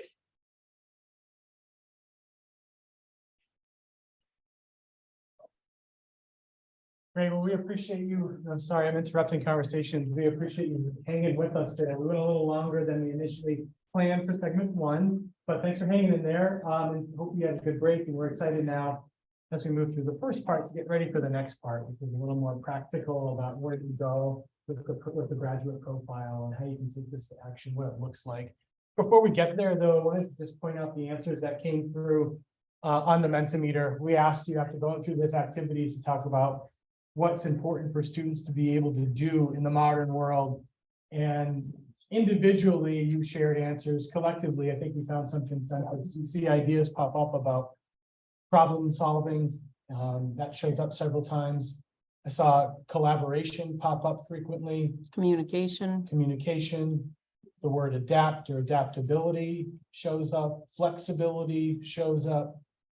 Communication. Confidence, interesting one. Nice to be confident and we'll talk a little bit about that in terms of personal narrative. Empathetic too. Empathy. Yep. Great. So this is not necessarily a graduate profile, but you notice when we asked what students should be able to do in the modern world, no one said use the quadratic equation, right? And that doesn't lessen the importance of the I'm picking on that. Yeah, I was gonna say, he always uses the example because I was a math teacher. Marion was a math department chair. I was the English teacher. So you could go anywhere though. We could have interesting conversations about whether or not all students should read Shakespeare anymore. We'll go down a path if we go there. But after having all these conversations we had already, it leads to some reframing the work that we currently do. People didn't go to content, they went to skills. And that's what the graduate profile is. It's the idea of skills. And very quickly, you identified several of them. That's not it right there and then. That Mentimeter, you don't take it, package it, put it on a graphic and say you're done. But it is an important stopping point along the way when you think about the modern world and what we want to do for our kiddos. So with that, we're building the bridge from thought activities and aspirational thinking to practice. And it brings us to question number 3. Awesome. So again, you can do a similar activity within your communities, right? Get some brainstorming going, extract the big ideas, right? And sort and rank those however you want to get to a place. So going to talk a little bit about the graduate profile, recognizing that schools and districts in Montana might be in different places. There could be schools and or districts that have already decided upon their skills that they want all graduates to have or have a graduate profile. There could be other people that haven't even started talking about it in their communities yet. And that's okay too. And maybe you look and you say, well, we have a graduate profile, but we didn't do any of those other activities. You can go backwards too and do some of those more grounding activities to help build context, because some of the graduate profiles might come from a district level and you're sitting at the school level saying, what am I going to do with this now? And so to get people in that right frame. This image on the screen is our graduate profile in our school district. So our school district is made up of 2 elementary schools, a middle school and a high school. We talked a little bit at the beginning about how we were in Massachusetts, where you are now. So we were there 5 years ago. So 5 years ago, our school district, as part of the strategic planning process, so with the school board and educators and school leaders, developed our strategic plan of where we're going to go for the next 5 years. And part of that was the adoption of we called it at the time, a portrait of a graduate. You'll see the word on the screen in front of you is the portrait of a learner.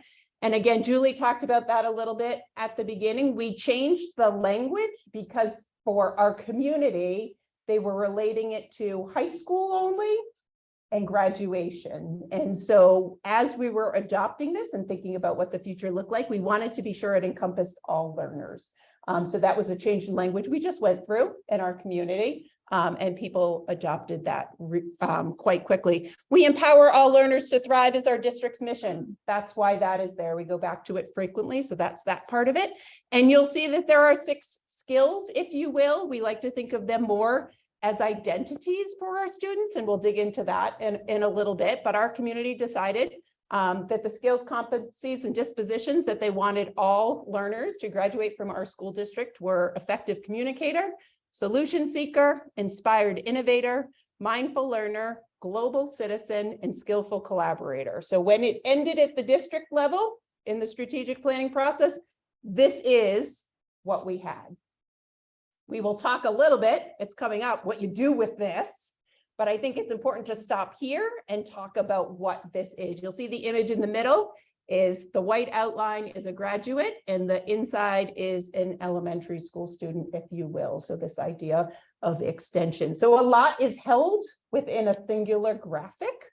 And that is part of it. You'll see a lot of graphics in terms of profile of a graduate, a graduate profile, a portrait of a learner, whatever we want to call it. There's a lot embedded in those. So we're going to explore just a little bit. And if you have the link to the presentation, you'll be able to click through the next couple of slides. As you click through, some are schools that have adopted, some are school districts, some are states, and some are colleges and universities. This is just a sample. There's thousands of them out there if you wanted to explore them. As you go through, just on a piece of paper next to you, jot down some things that you noticed or things that you wonder as you look through. So we're just looking at kind of what is held within the images, and then we'll talk about that. So you can click through on your own if you have a device. I will slowly click through on the presentation, but just jot down things you notice and wonder.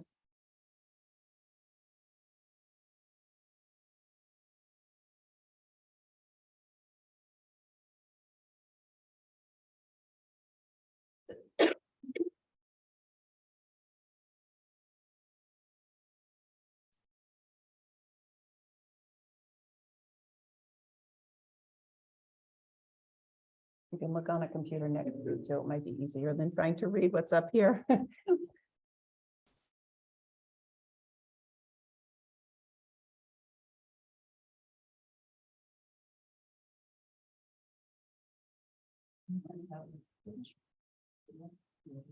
Oh, I can see it. Can you? Okay, you have great eyes.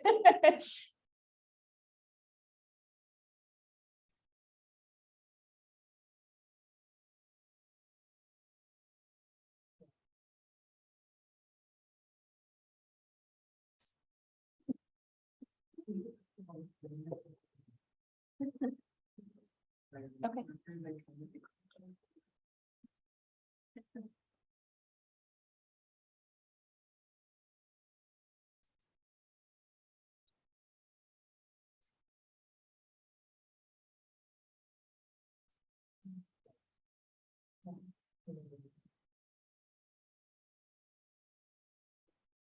If you're joining us online and are finding some notice wonders, you can also drop them into the chat as you go through or after you finish peeking at the different graphics.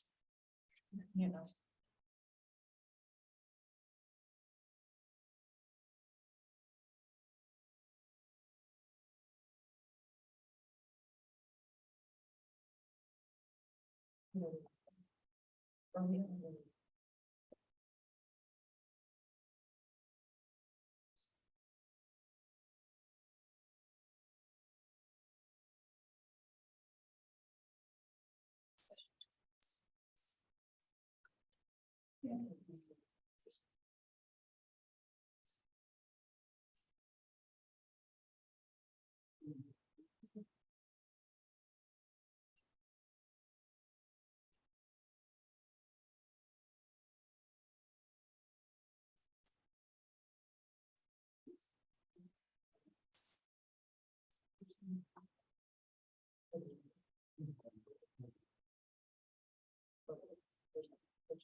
Okay, we're just gonna give you one more minute to keep this moving. We're gonna talk here in a second about notice and wonderings.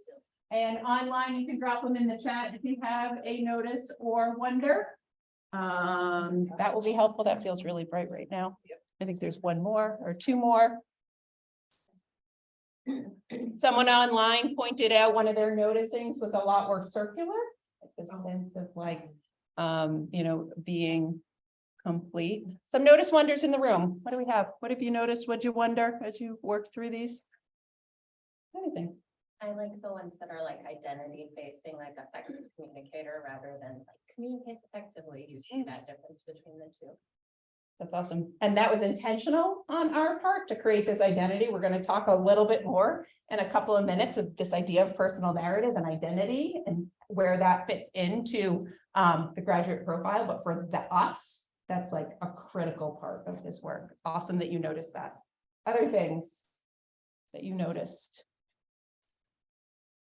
I like, again, a lot of them have something about innovation and creativity and, you know, we're, you know, last 2 decades, we've been talking about the 4 C's, you know, with collaboration and critical thinking, all that kind of stuff was 21st century still. Sure. Really starting to hone in on innovation and creativity because it's kind of like what you and I were talking about. It's great to have change and change is natural, but what do you do with it, right? So what that part of our action plan of a strategic plan and what do you do with it? Right. Exactly. Yeah. What do you do with it? And what does that look like? And have the 4 C's changed and adapted a little bit? Maybe they are still a critical part. They're in there, right? They're in there. Some of the graphics are much simpler than other graphics. What do you notice that some communities embed and other communities do not as part of their visual?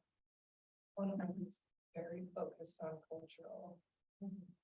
right? One of them is very focused on cultural, I think it came from Australia, New Zealand. I don't know how to say. But there was a lot of kind of their native language built into what they were trying to accomplish. So culture was a huge part for them that they decided that they wanted embedded in that. Awesome. I wonder how involved students are in this process. That's awesome. Yeah. I don't know. I don't know. We can talk about our experience a little bit, but I don't know. Right? But you think that's an important part too, right? Student voice and what did they see are their skills that they're looking for in terms of adopting these. I noticed that some of them have like clearly articulated what each skill is on them, and we'll share some other visuals that come out of our district. And others are just the idea, like ours, if I go back here, was just the skills, competencies, and disposition. Like ours is much simpler. We have other visuals, but some people decide to embed. This one was interested too. What did you see on this one that was reflected on this, but not others? Just Ooh. Symbols. This idea of core knowledge is built in here, right? That core knowledge is some sort of base, and this idea of reflection around the profile. Right, and so not maybe saying that everything we're doing is not a part of it, but saying that there's these other pieces built in. This was the culture one. I Yeah. noticed that the idea and what we want in a portrait does not match what we practice in the classroom. Like the idea of a self-navigator of their own learning, not doing that. Collaboration, no. A lot of times we don't do, I mean, we have pockets of that. but Sure. That is not typically what's happening in our schools. Right, right. And we talked about that a little bit at the beginning, right? We have our best examples of teaching and learning, right? We often talk about closing the gaps between our beliefs and our practices. And this is similar. If we're articulating as a community, this is what we want for all our learners. No one is expecting perfection.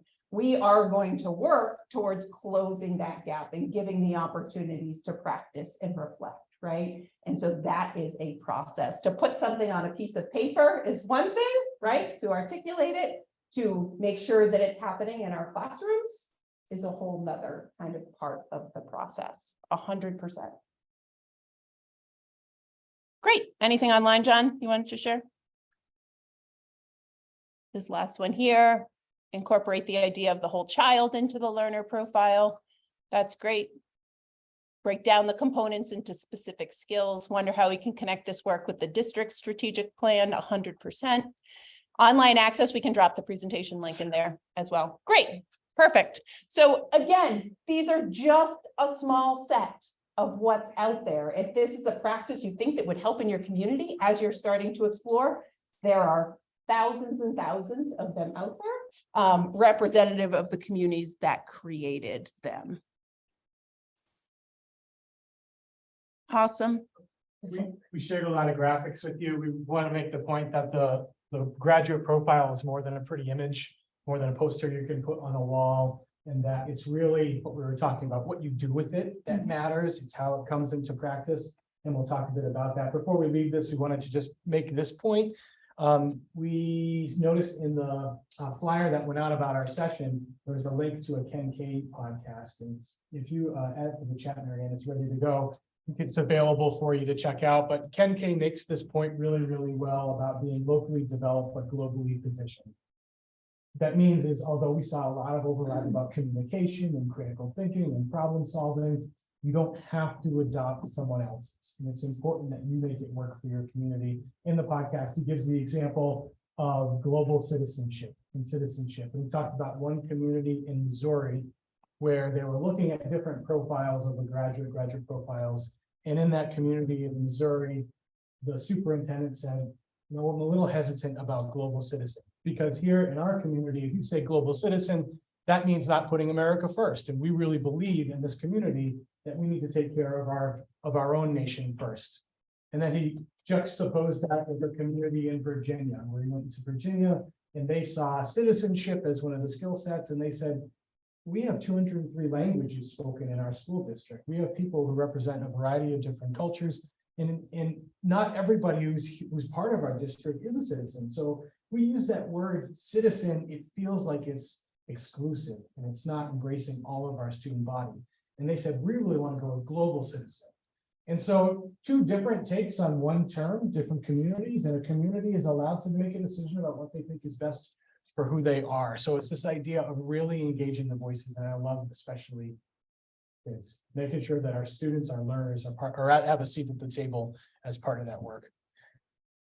We'll leave that with you as we head to the next question. You start to get a little more rubber meets the road at this point and talk about how to assess it.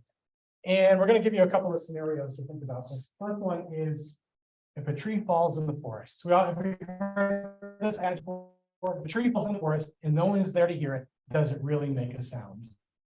We could have some sort of existential debate about this, but I think at the end of that conversation, we would probably come to an agreement that yes, you could put sound vibration measuring equipment out in the forest and it would capture that there are sound vibrations, and yes, the tree does make a sound when it falls. It's not the observer that notices the sound that matters. We want to make that analogy with learning. If a learner, the student learns something new and no one is there to measure it or grade it, is it really learning? Just like with the tree in the forest, yeah, it's learning. And think of all the ways that we learn in our lives that no one ever puts a grade on it. That's an important mindset to have coming in for us. Maybe not for you. You're going to be able to make your own decisions as a community. We noticed in chapter 55 that it allows you freedom to have multiple measures of success and for that to be locally developed. And that's phenomenal. That's exciting for us. And so scenario number two, I want you to think for a moment back to a student in your district or a student you work with. Get a picture of them. Legit, get a student in your mind, a learner that you know well, you've connected with, that you're excited about their journey. I want you to think about a graduate profile and some of the skills that we saw. Empathy, critical thinking, global citizenship. Now, with the image of that child in your mind, are you comfortable giving that child an A- in empathy? Do you want to look a student in the eye and say, as a global citizen, you're in the needs improvement category? Do we have to put assessment back in this box of grading and analytic rubrics and some of the structures that we've had in place that, to the point that was made earlier, maybe have a little bit of a gap between our beliefs and practice? When we talked about how people learn most powerfully and deeply, no one said when they get an A. No one said when they get a perfect SAT score. No one said when they get a 5 on an AP exam. No one said when they demonstrate whatever on a state assessment. That's not what we said. People learn most powerfully and deeply when we know that, we feel it. But sometimes our practices don't necessarily align with that. So if the tree falls in the forest, think of that child, and then we'll give you an alternative to think about just by, it's not the single answer, it is a different approach. Where we're from back in New England, the New England Association of Schools and Colleges provides this rubric for us to think about the work we're doing with what they call the vision of a graduate profile. And they say, reflect on your progress. Where are you? And on the far left side, you got not yet. We're not there. Next one, moving along the continuum, you have we're thinking about it. You're thinking about it. We're working on it. Some of the elements are in place. We're getting there. We're making some progress. Next one, living it. All of the elements are there. We have a vision of the graduate. We are living this process. And then on the far end, I guess where you would think of the exemplary end of the category, you have shifting the transforming, shifting the paradigm. And so the principle is driving innovative and transformative practices to achieve the school vision of the graduate. So again, it's not the only way, but it is one way to think about it, to say, we went from living it to now doing something completely new that closes the gaps between belief and practice, that allows us to honestly answer people are most powerfully and deeply when, and then point to it in our schools and work. When you think of that child you have in your mind, have a process in place that meets the needs of the whole child, that honors the social and emotional development of that child, that provides them with opportunities for content learning and opportunities to take the skills and apply them in a real, meaning, relevant, authentic way. So think about shifting the paradigm. You have freedom, locally developed, multiple measures. That language is in there about the graduate profile. Time to get creative, time to put the thinking cap on and make it look the way you want to look. Awesome. So when we say, if not this, the traditional, then what, right? How are we going to assess this? Because we have made a commitment in our district to not put it in the traditional box because we think it is potentially hurtful or damaging to students to tell them that they're not proficient, that they don't have the skills, right? Part of it is this narrative and this identity that we need to build up. If someone said that, actually, I should probably say myself, I could identify myself as probably needs improvement and being a global citizen still, right? Like we're all still learning. It's okay. I don't think anyone sitting in this room, online, virtually, back in our schools is exemplary in anything. We are all working to continually improve ourselves. Just to Yeah, clarify go. one thing, this doesn't mean where everyone gets a trophy kind of school. Thank you. And I understand that there are different levels of mastery and proficiency. That's not what Mary Ann is saying, is that whatever you do is fine, that's okay. There are absolutely different levels of proficiency in mastery. But if someone looked at my 14-year-old James and said to him, you are needs improvement in empathy, that's just not going to help him become more empathetic. No way. That's going to become part of his narrative. And that's going to become a path that I don't necessarily want him on. If they're giving him feedback on how to become more empathetic, that's a totally different thing. It doesn't mean he gets a trophy. James, you got work to do, bud. But you're on a journey. We're all on a journey. I'm going to help you get there. And so these are some different approaches we can take. Awesome. So before we go here, I want you to think back to the example you gave us at the beginning of the powerful moment of learning. And I want you to think about how that was assessed, how you knew it was learning. My guess is most of you, when you go back to that, person didn't receive an A or a B or a C, or it wasn't graded as exemplary. When I go back to the examples we gave of our students studying in Spain or putting satellites up in rockets, right? We are not assessing in the same way. And on the screen in front of you, you see a whole toolkit. We've been talking about these things forever in schools, right? We've been talking about portfolios and reflection and student-led conferences, right? This is the moment that these can be employed. If I have a student coming back from Spain and I am interested in their learning when they were in Spain, I need them to talk about it. I need them to be able to share with an audience greater than themselves, right? What they don't need is an educator coming in and telling them what they learned. They have that knowledge. So we encourage you to go back to these assessment strategies that we have. They're in our back pocket. We've been talking about them.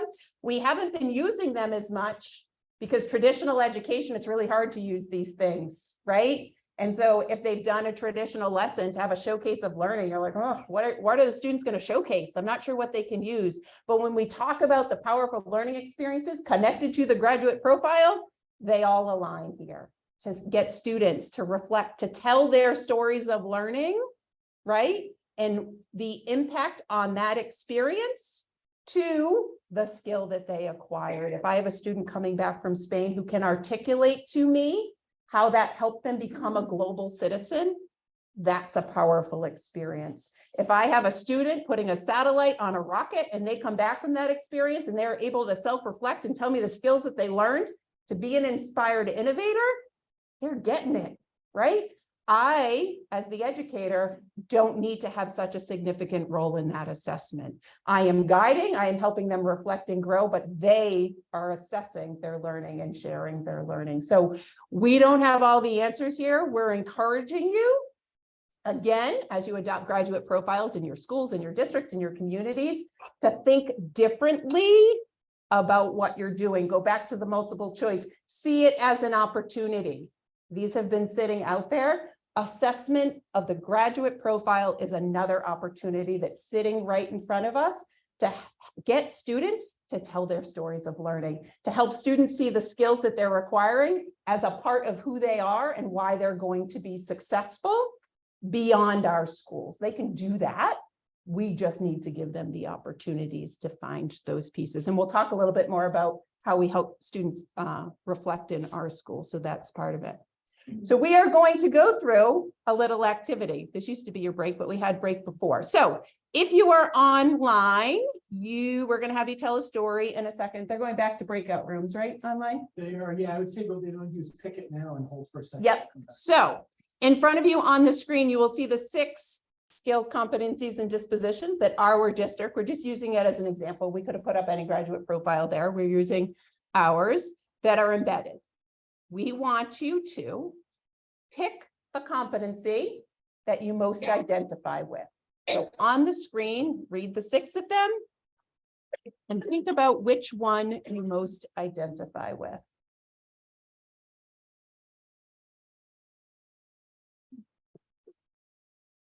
We talking personal narrative before we have them share a story? Okay, we're good?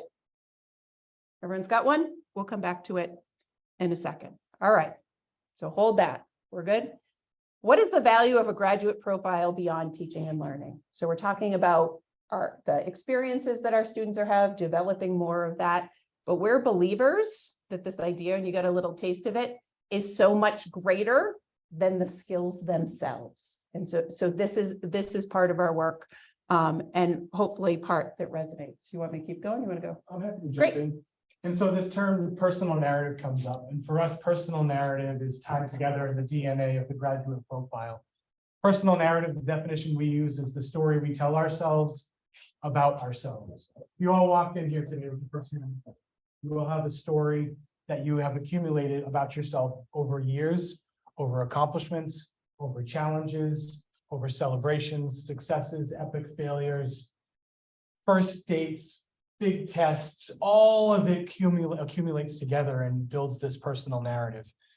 What we're excited about is the idea of having all of our students leave our school with a positive personal narrative. Because as you thought of kids, you've got that image of a student in your mind. I'm guessing a few of the students that came to mind were students that we know are amazing, but have not yet developed that personal narrative about themselves. So that when they face a challenge, they are more apt to think, I can't do it, as opposed to we can. Now we know we can. We're in the education business. We work to change lives. We every day step into classrooms or schools or districts in order to help kids develop that narrative.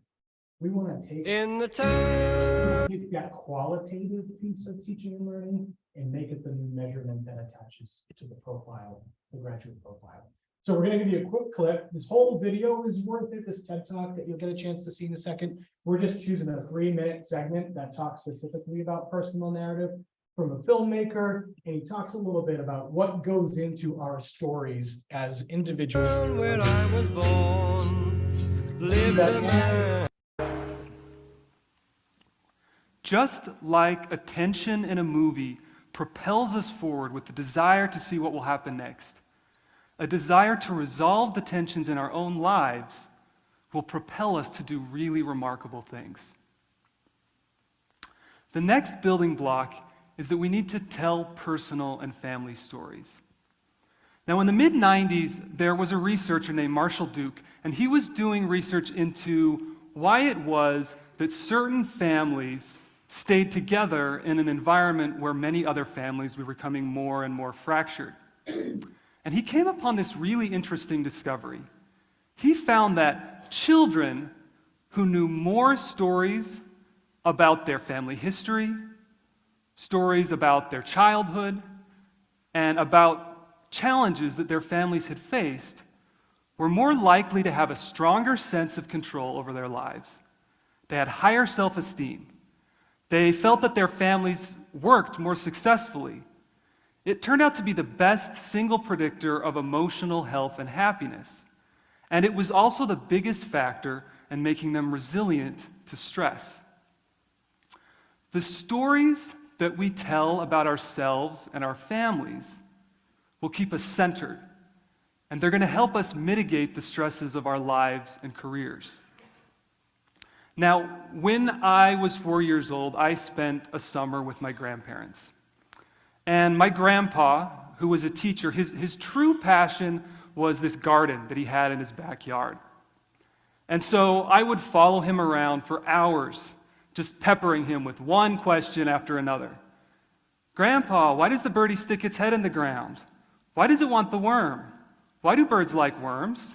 Why don't people eat worms? And on and on and on and on. One day, my grandpa was pulling up weeds, pulling them out of the ground and throwing them in this wheelbarrow. And I watched him for a really long time, and then I turned to him and I said, Grandpa, How can a weed save itself? Now, I'm pretty sure that my grandpa didn't wake up that morning preparing himself to have an existential conversation with a 4-year-old. And to be honest, I have no idea what he said in response, but I do know that he wrote that experience down. And that story was told to me over and over again as a child. And it was really, really important, because every time that I heard that story, I was reminded that I was a questioner, and that my life's mission would be to ask questions, sometimes in unusual places and even of unlikely people. Smoke, fire. Sorry. That whole video is worthwhile, but it was watching as you were listening. I saw some nods, I saw some connections. What are some initial thoughts about that video? And you can throw them in the chat and be ready to unmute. We'll come to hear from You love to help others. initial thoughts.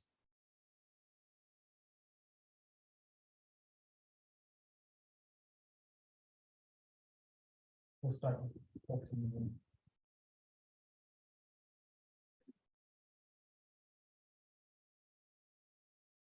I don't want to overshare, but if no one else wants to share. I have a 12-year-old daughter, and I think that I see that being true, like the things she knows about our family, and like my grandma's from Norway, and those stories about that part of our identity, or stories about her as a child, like really resonate with her, and she tells them a lot. So that kind of clicked for me. That's great, thank you. There's a connection, multi-general connection, a sense of who I am, where I've come from, what I'm capable of. Other thoughts? Well, I think it resonates because it makes sense, because so frequently what we see is that if parents went to college, the kids go to college.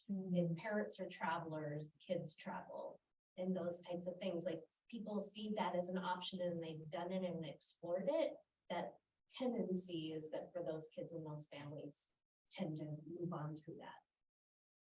Or even in really small towns, there is a high percentage of kids that go on to be teachers, because that's typically the only person that they've ever seen as a professional in the world, what they go out to do. Someone posted online, I think it was Mark, significant adults are critical in developing positive narratives in students. The story matters, our personal culture. Like that his family, speaking to his life, that he was a questioner, shaped what he believed about himself. And so when we think of our own personal narrative, right, we have things that we believe about ourselves, and reflecting back in terms of where that came from, right? They're tied to experiences or stories, right? Or moments that have shaped us to be who we become. As you start to think of your role in education and the impact of personal narrative on students or your own children at home, right? You start to see things through a different lens. We start to look at our practices in education, right? In terms of how does this contribute? I think we can all think of someone back in our school communities or in our lives that has a strong personal narrative, and someone that does not have a strong personal narrative. And our confidence in the person that does have a strong personal narrative to be successful in the world beyond our schools, and our concern and our worry for the students who don't yet have that narrative, right? And so how can we as educators, when we have them from pre-K through 12, work on this idea, right? Because none of us have all the skills. We still don't, we're always learning, but narrative plays into that. So we're gonna have you share your own story. For people online, we're gonna send you into some breakout rooms. So go back to the identity that you picked, right? Or the skill that you picked. And we want you to tell a story that you either heard about yourself or that you know about yourself that helped develop that narrative. Because now we're talking about personality. There's a reason you picked the image you picked or the skill that you picked. It's part of your narrative for some reason. We're going to ask you to dig one layer deeper and see if you can find a story. If you're in the room, you can come pick up one of the stickers that identifies, find someone you didn't talk to this morning and share your story of learning related to that skill. Questions? We're good? And how many people per breakout room? I would say 3, 4 is probably okay, as long as they have time to share. Perfect. Thank you, Kristen. All right, awesome. Good, good. They're going to breakout room.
Hey, Crystal, can you give them like one more minute and then we're gonna see if we can get someone from your online group to share out their story. Sounds good.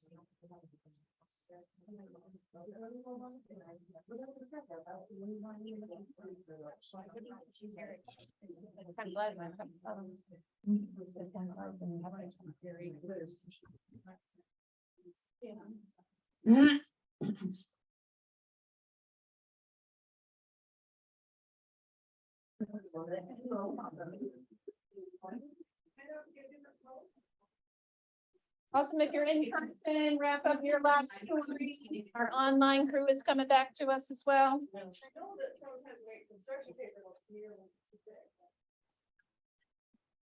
This meeting is being recorded. Right. Awesome. For the online crew, if you can hear me, I'm going to ask for a volunteer from online to share the competency and your story of learning as soon as I get back to people. In Yeah, person. yeah, so this grant thing, I don't know what's going on, but it involves some privacy things, so I would just ask you to keep it on the down low and hopefully. All right. Hopefully that activity was not very challenging, right? We all have a lot of stories in our lives that we can tell and we can share. Is there someone from my online group that wants to unmute and share which competency you picked and then the story that connected to that?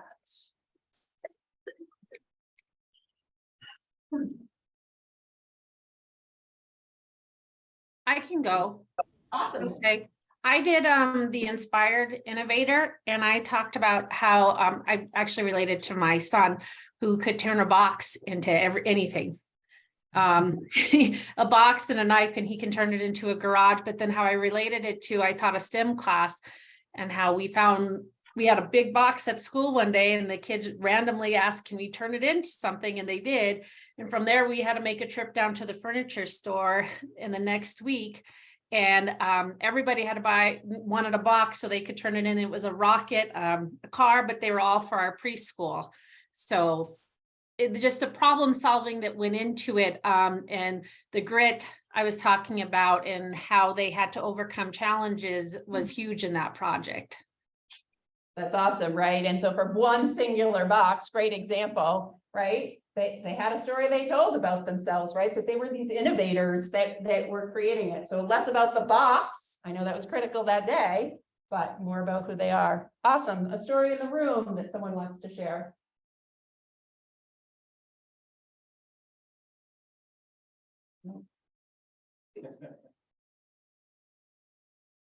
I just feel like I keep talking this a little bit. You're good. We're a small but mighty. Here we go. When I growing up, it was my parents who had a love for travel, whether it was local or international, and they just kept telling me the story like, well, where do you want to go? What do you want it to? And that really drove my whole career of like getting out and not staying, here just because I felt I needed to, that I could be independent and see the world and learn things about the world. That's awesome. Yeah. And so when we start to think about where our narrative comes from, it comes from all kinds of places, right? It comes from experiences, it comes from our family, it comes from lessons in school, it comes from things outside of school, right? You don't want to be. Things you don't want to be, right? That's part of your narrative. Sometimes narratives are positive and sometimes narratives are not positive as well, right? There's all these different things contribute. So this is an activity we actually did in our district. So if those are pictures of stickers, but the ones in person are actual stickers. So we had a district-wide design challenge. And prior to that design challenge, we had students identify with a competency. We gave them each a sticker and they wore it for the day. And so as they approached the challenge, they were coming in as solution seekers. They were coming in as effective communicators or skillful collaborators or mindful learners. So they were coming into that challenge with the skills they were bringing to their group or to their team. So as I said, my students attend districts, so they came home that day and they both had solution seeker stickers. Really interesting. But as I thought about my role as a parent and contributing to their personal narrative, something I did with them from they were wee little children. When they came to me, I said to them, this is my exact quote, "We come from a family of problem solvers. How are you going to solve your problem?" Right? So that simple statement repeated over and over to them. I don't know where it came from when it started, but I was going to solve their problems for them. Stuck with them. And so interesting to me that they both walked home with the same sticker, that they were solution seekers. So do they have all the skills to solve every problem in the world? Absolutely not. But they believe it about themselves. And when I think of myself and my role as the high school principal, I clearly believe it about myself as well, right? That I don't know what those problems are going to be that I encounter on a daily basis, but I believe I have a skill set that will help me solve those problems or help other people solve problems. So personal narrative plays a huge role in the things that we're talking about, right? We just picked these 6 random skills. I could put 6 different skills if your profile of a graduate or graduate profile was different. And people have the stories, right? It's part of their narrative. So let's connect it back to the learning experiences. Yeah, and maybe a good way to do that is to think back to Mark's, Mark from Columbia Falls in the chat made a comment that significant adults are critical in developing positive personal narratives in our kids. Here's the good news. We've got schools full of them. We've got an entire set of teachers, professional workforce that are significant adults in the lives of kids. And so we go back to the first stories we shared about right now at Nipmuc Regional High School. Those students, are they global citizens who are in Spain right now? Are they effective collaborators? Ethan, working with the astronaut, is he an inspired innovator? Is he a solution seeker? How about Kylie? Is she a mindful learner in leading this work to raise awareness about suicide and mental health needs of students? Our students down here setting CUBE satellites, working together as a team. Is it collaboration? Is it their communication? Is it their innovation? Chile global citizen, I could keep going, right? And I think you could do it too. For all the examples that you shared that you're familiar with, we can make a direct link back to the graduate profile, and we can make a connection there to a child's personal narrative. And that's a powerful opportunity we have when you have the mindset of a tree falls in the forest and shifting the paradigm, right? If we don't have to measure everything, we don't put ourselves in this traditional box, and we come up with some more freeing options, we can close the gap between beliefs and practice and make this thing a real difference maker for our students. Which brings us to question number 6. How do we turn the graduate profile from an idea to action? Because there is a gap. Our schools don't look like that every single day. We're not focused on those skills as our primary job. So we need to be thinking about it. We need to be always thinking creatively of what can we do. Marianne showed you this graphic earlier. When we started our portrait of a learner graduate profile, this is all we had. We had these 6 competency areas decided upon by groups of students and community members. And we said, well, now what? And this is where we turned it over to our kids. Our teachers were working their butts off. And this was a new concept to them. And we talked to our department leaders and said, what do you think about if we put our students in the driver's seat on this one? And they said, John, Marianne, go for it. So at our school, rather than having traditional department leadership, our most important leadership meetings are actually workshops. They're called Lead Learner Workshops. They are attended by Marianne and me. Oftentimes our central office staff will be there. All of our department chairs attend, and it's open to any teacher in our school and any student in our school. So on a monthly basis, the most important decisions at our school are being made by a group of about anywhere from 20 to 40 groups that are usually split down the middle, students and teachers. We took that model, our Lead Learner Workshop model, and we went to our kids and we ran a full day student workshop. 24 kids, 2 graduates, 2 middle school students, 5 teachers said, you know what, I still want to be part of it, I can be part of it. So they were part of it. Our superintendent, just a good group of people. So it was a little more than 30 people in the room. Vast majority were our kids. And we said, okay, if we know this, if we know what our 6 skills and competency areas are, what does that mean? What does it mean that you're a global citizen? And we ran them through a protocol, through a series of workshops where they came up with I can statements. And for us, that was the avenue to start talking about mastery, to start talking more powerfully about stories of learning, and to show the power of what it means to be a global citizen or effective communicator. These are 100% student written, these statements. And they're amazing. For us, global citizen meant I can educate myself on current and past global issues. I can respect, value, and acknowledge different environments, cultures, and situations. We didn't even wordsmith these. Here or there, a comma. Those are their words. They know how to do this. Skillful collaborator. I can remain optimistic and confident in my ability to work through tough situations. And when they say tough situations, we keep that. They said tough. We're keeping that piece of the language. Beyond that, we came up with reflective prompts. Because in our school, and you'll see it in the definition of learning, and I'm guessing in yours too, we believe reflection is learning. When you pause intentionally and think about what you did well, think about how you can grow, and think about what's next, that's a learning moment. And so we wanted this on a foundation of reflection. And it came up with a series, excuse me, they came up with a series of reflective prompts that help the students to figure out, have I accomplished this I can statement? Where am I in this process? So again, 100% students developed in one single day. I think it was a 6-hour workshop. We fed them well. We got to feed them well. We give this to you not as the way. We're sharing some of the things that have happened in our community. Our hope is that they create some sparks about ideas. At the beginning, we talked about opportunity. So that's what we're talking to you about, what it looks like or what it could look like in action. So you may be saying, I come from a really small school, or I don't have high schoolers that I'm working with on a regular basis. Can younger learners do this? Sure, right? Envision it for your context of what that could look like, or who should be around the table, or how to incorporate student voice. Maybe this isn't it. We went to the extreme. We said, let students do this work, and they were able to do it. So maybe yours looks a little different.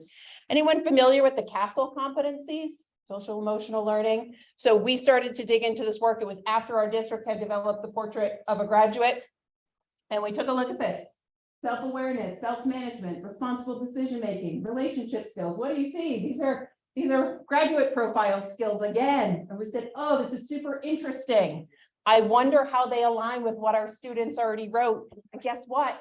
I think all but like 1 or 2 I can statements were already in there. So we went through a process where we just revised. This is an updated graphic. You'll see a lot of our stuff is visual stuff. People need to see it, to hold it tangible. So these are where we have landed. These are our final statements. And these are our statements for the high school end of things, end of kind of their experience, what we hope they all become. So you will see them all articulated here. Since the beginning 5 years ago, you will see that the I can statements now have names on them. So navigating conflict, right? Accountability of thought and action to help people kind of identify the skills within the skill, if you will. It was something we needed for our community to move forward. So you're like, that's great, Marianne and John, that's high school. I got the youngest learners. We have transformed the idea in our district from graduate profile and skills, competencies, and dispositions that you need to be successful in the world beyond our school. It's a big mouthful, to talking to our youngest learners about these as their superpowers. Of course, they're their superpowers. If students can be mindful learners and effective communicators, they are developing their superpowers from the moment they walk into our schools until the moment they leave and beyond, right? So this has resonated with our youngest learners. They understand superheroes.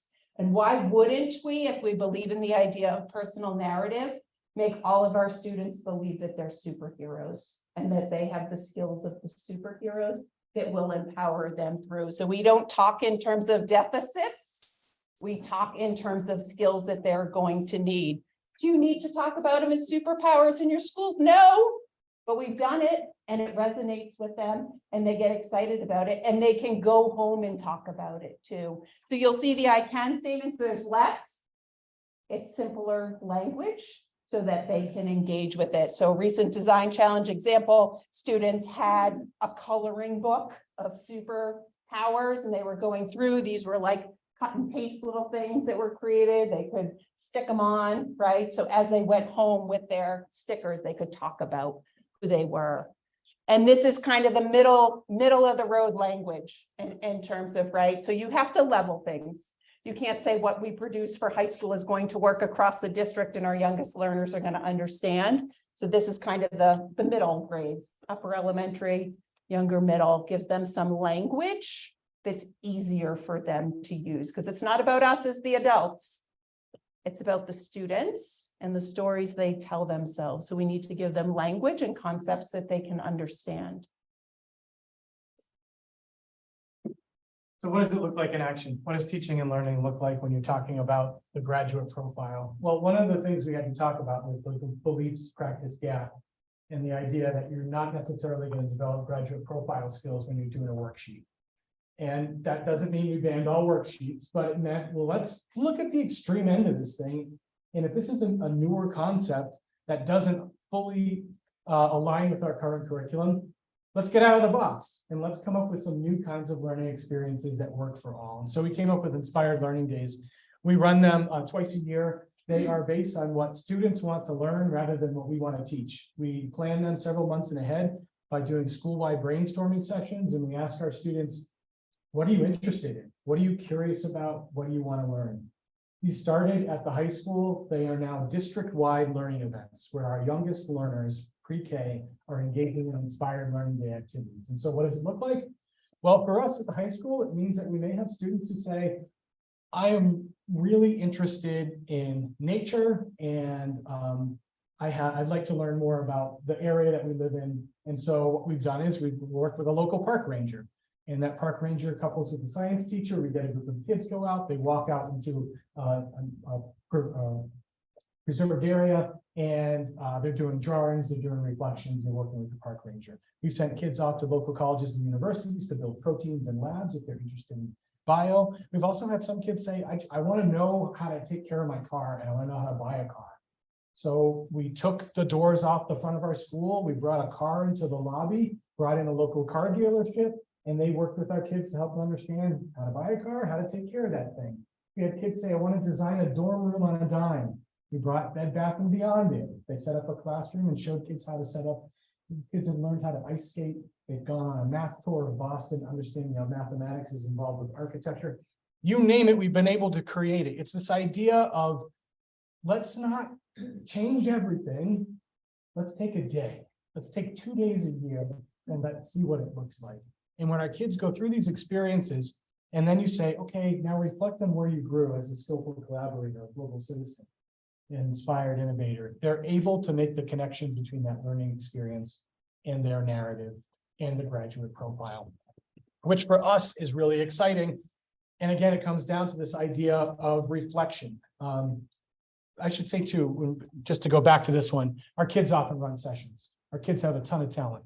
We've had kids who are blacksmiths out behind our building, you know, with the anvil, and they're banging on the piece of iron and creating things with kids. They have a lot to teach us. It's just teachers are often the learners in their students' And classrooms. that being said, your upper level learners could teach your younger level learners too, right? Or take the car one and transfer it down to bike skills or taking care of a bike or survival skills. There's plenty to do district-wide. But it doesn't have to live on 2 days a year. And so we've taken our reflective sheets here with all of our competencies and I can statements. And now teachers are all trained and they're doing this across all departments, where after you go through a unit, you pause for a moment and say, okay, we're going to try a reflective protocol. Highlight 1 to 3 skills that are most connected to this learning experience you just had. Could be a science symposium, could be the civics project, could be something you built together collaboratively in an art class. You name it, could be anything. A paper, a project, a presentation, anything. Reflect on it and answer these prompts. What's something you're proud of in the work? What's an area of growth related to the work? And something I'm curious related to the work is. We have laminated sheets in every classroom where students are taking them with a dry erase marker, marking on them and getting up and doing what you just did a moment ago. Going to a peer, talking, sharing their story, getting feedback on how to grow. And we're big not on the A, B, C feedback, but on the what if and the I wonder. And not defining the skills for the students. So the same students could, 20 students could have the same experience and extract all different skills from that because learning looks different for every student. So that's a big part of the work as well, is not saying, I'm going to teach you today to be a global citizen and here is the lesson. And did you get the exact learning I wanted you to get at the end of it? But giving freedom. We're working on these skills all the time, and moments of learning happen at different times for each student. Can I just ask? Yeah. A follow-up? Yeah. So what type of grading system do you use in your school? Great. So we have traditional grades in our school. This answers a question that came up in the chat before. So we do grade on a traditional grading system. Our kids get numeric grades in Power School, which is the student information system. We do have some teachers doing gradeless classroom and standards-based grading, but because of the traditional box of school, they take those and put them into a number when they go back in. So there are, when we share these with you, understand we're sharing the best moments, right? And so don't walk away saying we can't ever do that. We are working within the traditional context of a lot of what has been handed to us in schools and what is expected in the communities too, right? For some of the parents, they want to see some of that more traditional. This is a journey. Sure. Yeah. So when you said that you have these laminated and Yep. they communicate, so how does that information get home? You're building an awesome bridge. Sorry. I love it. No, that's a great question. You framed it really, really well. For us, as Marianne said, we're not ready as a community to go standards-based yet. Sure. Do we think it's where highest quality learning happens? We do. Be frank with you about that, but we're not there yet. And so we've looked at all the options available to us to make that reflection meaningful. There are a lot of ways to do this. The way we're doing it is through Mastery Transcript Consortium. We've been members for 3 years. It is a group that started primarily with sort of, lack of a better term, high-powered independent students. I see some nodding, so some folks are familiar with it. And they decided that they wanted to look at telling students stories of learning beyond the traditional transcript. That 80 English 10 doesn't mean a whole lot, but really you get to know the student. There's a lot of story there. How can we tell that story more effectively? And they explored that idea with some local independents in Cleveland and said, anyone else interested in this? And everyone raised their hand. And then they built a consortium where they decided to build a new transcript that's ungraded, no scores on it, that is dynamic, it's digital, that's clickable, that focuses not on classes and courses and Carnegie units of credit, but focusing instead on, if you see in the background right here, the graduate profile skills. And so for us, we're living in two worlds. We play the traditional game in school really well. Our kids get A's and B's on report cards, we do that, but now we have a complementary assessment system that honors our students' stories of learning. Our students, this is a pilot year and will grow next year into a new pilot. We wanted it small, so we didn't open up to any more than 10 kids. We had 10 kids participate, 6 create a mastery learning record, which is a digital clickable story of learning. Has on the very top of it what their student statement is. It has experiences they've been part of. And on the far right side, it has a portfolio where they get to cultivate, pull out their work that best represents their accomplishments with the graduate profile. And then you click on it, actually see the work. For our students, they use it as a supplemental piece when they're applying to college. So they get to add in all the traditional stuff, plus this learning record that an admissions officer will look at and say, this is the story of the student that I'm talking about right now. It has a value added piece with the college end of it, admissions end of it. We care a lot less about that, to be honest. What we're building right now is a way to capture their reflections, capture their growth, and have them tell their story before they leave our school, because what do we want? Strong personal narrative. I heard you talking a lot about the college. Did you do any non-college people in your pilot? So we have 90% of our kids go to 2 and 4 year colleges. So the majority of the kids who are looking at it, no, they're all headed to schools. We did talk about the value of using it with employers. We had our top achievers traditionally apply. We also had students who have a traditional transcript that is not impressive, that are amazing people. Game of school did not work for them. I'm thinking of one young man in particular. He took this opportunity. He said, I know I'm smart. I know I've got a great story. I know I'm going to be a great person on campus somewhere, but I also know this piece of paper that has my grades on it is going to limit my options. You get into all but one of the schools, all of them, he said, hey, these look like reaches. They're a little bit of a reach. You know that. I know that. I don't care. I'm going for it. All right, we got your back. Got into all but one. He's going to Arizona State. Has this with it? Has the power. He's in the pilot. Because he has a powerful story of learning and he had that to tell. So we don't share mastery transcript and work with them, we're not advertising them. We could have built a homegrown system of how we showcase it, we create defensive learning, put a portfolio together. Locally created, multiple measures. You have opportunities to do with this as you will. This just happened to be happening. It's 3%. Awesome. I know we're running short on time. We probably won't do the last activity. We'll talk about it briefly, so you have it in your back pocket so we can save the rest of the time. So we go back to the beginning a little bit just to recap. So we're back to this opportunity point, and John and I get really fired up about our portrait of a learner, as you can probably see. And so that's what we want to really leave you with, right? We started about powerful moments of learning. They're happening everywhere. It's not everything, right? But they're happening. And so from there, grounding yourself in who you are as a school community, what you believe as your school community, understanding that the world is changing, right? Grounding yourself in that work, not being afraid of it, but saying, what do our students need? And then figuring out how we're going to slowly move. We're 5 years into this, right? Much further along, but you looking and you're saying, well, the assessment, they haven't figured that all out. No, it's a journey, right? But we have our beliefs about what we believe about Portrait of a Learner and how it's going to positively impact our students, our schools, our communities moving forward. And that's what we want you to extract from this, is try to see this as the opportunity, right? Schools have been the same for a really long time, and Graduate Profile holds the potential for us to really change the way we're looking at the things that we're doing.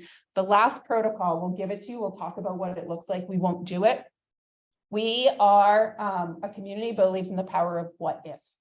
And so we have a full protocol we'll talk about. We've been talking to our educators and leaders and, you know, the community about the idea of what if for a long time. What if holds the potential while taking away the current reality just for a moment. So the formal protocol that we engage in with people is you set yourself up in a circle, however many people you want. It can be kids, it can be educators, it can be leaders. And you start your phrase with the idea of what if. You say, what if? And then you complete the statement. If we were to do it today, we would put Graduate Profile, something related to Graduate Profile on the end of that. So as you think about what you learned today, bringing it back to your communities, what if ... and you would complete that. And then it goes to the next person to the right of you. You are not allowed to skip people. That is not allowed in this game. You're not allowed to comment on someone else's what if unless it's another what if. So we cannot stop the ideas and the creativity by saying we can't do that because, or a challenge because of this work. To live in the space of creativity and opportunity is a challenge with some of our current realities. But you move around the circle, you continue to go until the what ifs run out.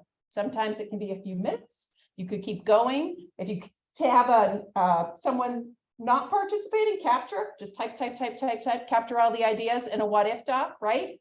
And then go back and pick one or two what ifs that you want to do something with and go get them.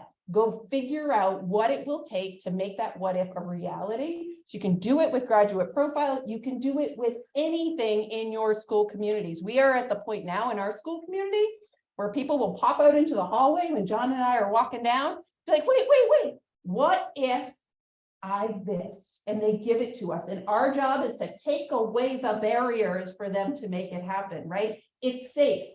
They're not coming to us saying, I think this is the most amazing idea. And here's all, right? They're just brainstorming with you. What if? We've got emails, subject line, what if, right?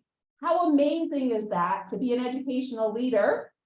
Whether you're an educator, whether you're a principal, whether you're a superintendent, whether you're working in an outside organization, to get those ideas flowing. That's what you need to create the new opportunities.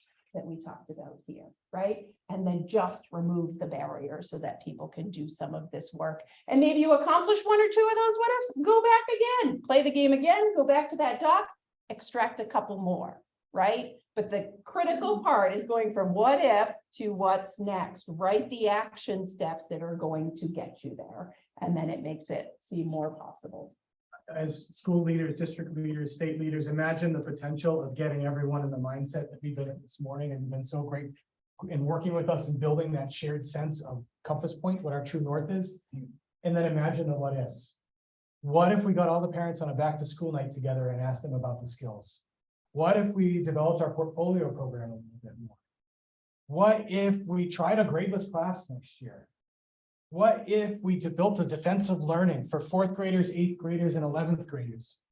What if we brought our seniors down to help our second graders understand what the skill looks like as they go through school? The what ifs are phenomenal. The hard part becomes not decide what's next, but to narrow down what's next. And what's great is your community that is leading when you're facilitating it. Our job is not to come up with what's next, it's to help make their what's next happen. So we appreciate, we're close to time, meantime, we're passing a little bit of time. You might have to kick us out. It's been phenomenal over the course of the weekend. Tonight, we're working with the Teacher Leadership Academy and the Executive Leadership Academy, and tomorrow as well, to come out here and talk about something we're passionate about and meet all of you and be so warmly welcome. We're thrilled, we're grateful, and we can't wait to see where this work goes. We hope we get to stay in touch with all of you. I would just add to, we're believers in the power of professional sharing. We can't do this work in isolation. So yes, we traveled all the way from Massachusetts here, and we were very intentional about trying to be in person. We will share with you whatever we have. We create websites and all of our information lives somewhere. So it's very easy for us to share with you. Like we talked about the learner workshop, every workshop we've ever held in our community is on a public facing website. So transparency complete. We have timelines of the work that we've done so we can share whatever. You see our email address up there. You also see our phone numbers. We may not answer our phones because by day we are active principals. But text us, be like, hey, I saw you in Montana. I'm thinking about this. Better yet, what if? Send us a what if. We will by all means get back to you, share with you, and give you whatever resources we have. They are places, so it's not hard for us to be able to get those off to you. Do we have a couple minutes for questions? Yes, absolutely. So I don't know if there's people in person with questions, you can drop questions in the chat. We can also respond to them in the chat, but open to whatever. What do we got? John and Marianne, we do have a question from Josh McKay out of Helena Public Schools in the chat. I'm happy to read it if you'd like, or That'd be great, Crystal. Thank you very much. sure. He asks, how does graduate profile interact with school improvement expectations, high stakes testing, and benchmark assessments with the state and nation? Does the community graduate profile, sorry, just change my, does the community graduate profile supersede the state and national scrutiny with high stakes test requirements? If you ask me to tell you about my kids, I'm never going to share their SAT score or their AP score, or in Massachusetts, their MCAS score. I believe that as a parent, I believe that as an educator. And so, no, they don't go away. They still exist. We still have those things that are very much a reality for us. But if you were to follow our story on our blog, if you were to look at the stories we tell about our kids, we don't ever talk about that. We don't talk about traditional achievement because it's not what we think is most important.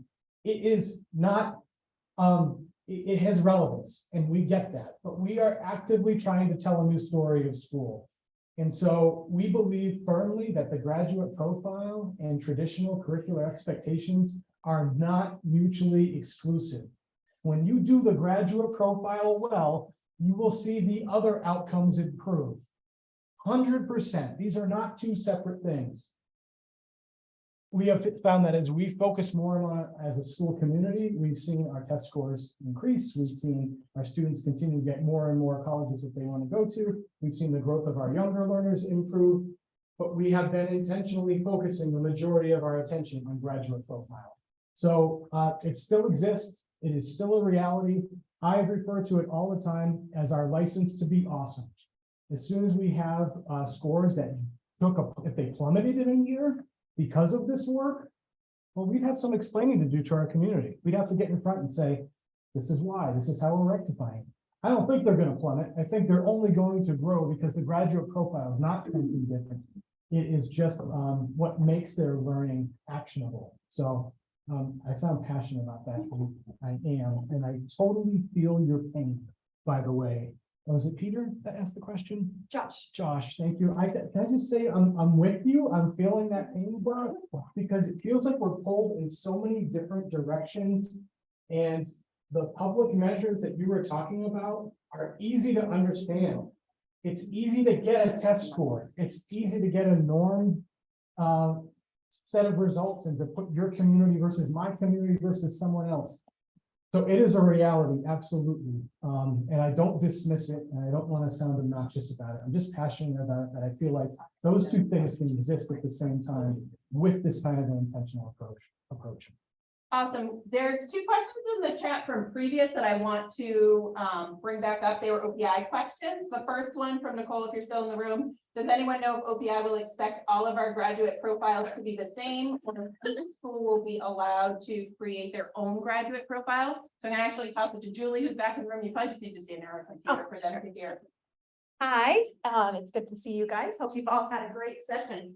So our expectation is that each district should be creating their own and be digging in and thinking about that. We do not want to, we want them to be unique to what you and your communities determine to be essential. And so when we think about the graduate profile, we're thinking about it from a spectrum from K through 12.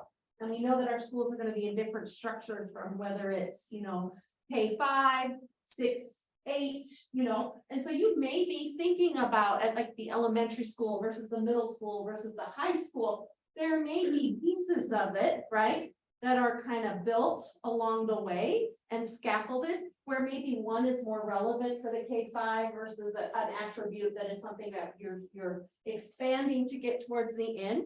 And so what I would say is from the OPI, we have an expectation that you will be sharing with us what is the graduate profile you come up with for your district.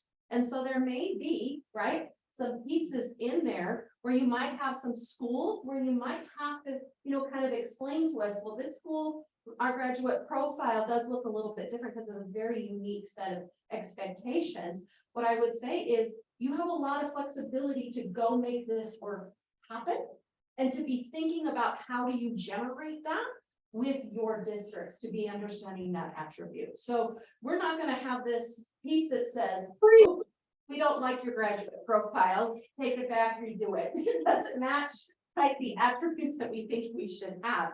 It's about saying more about the process of what we're holding you accountable for is not what the final product is. It's that you're engaging in a process with your community to make and define what those are. So I hope that answers that a little bit. And somebody asked, hey, can we call it a learner profile?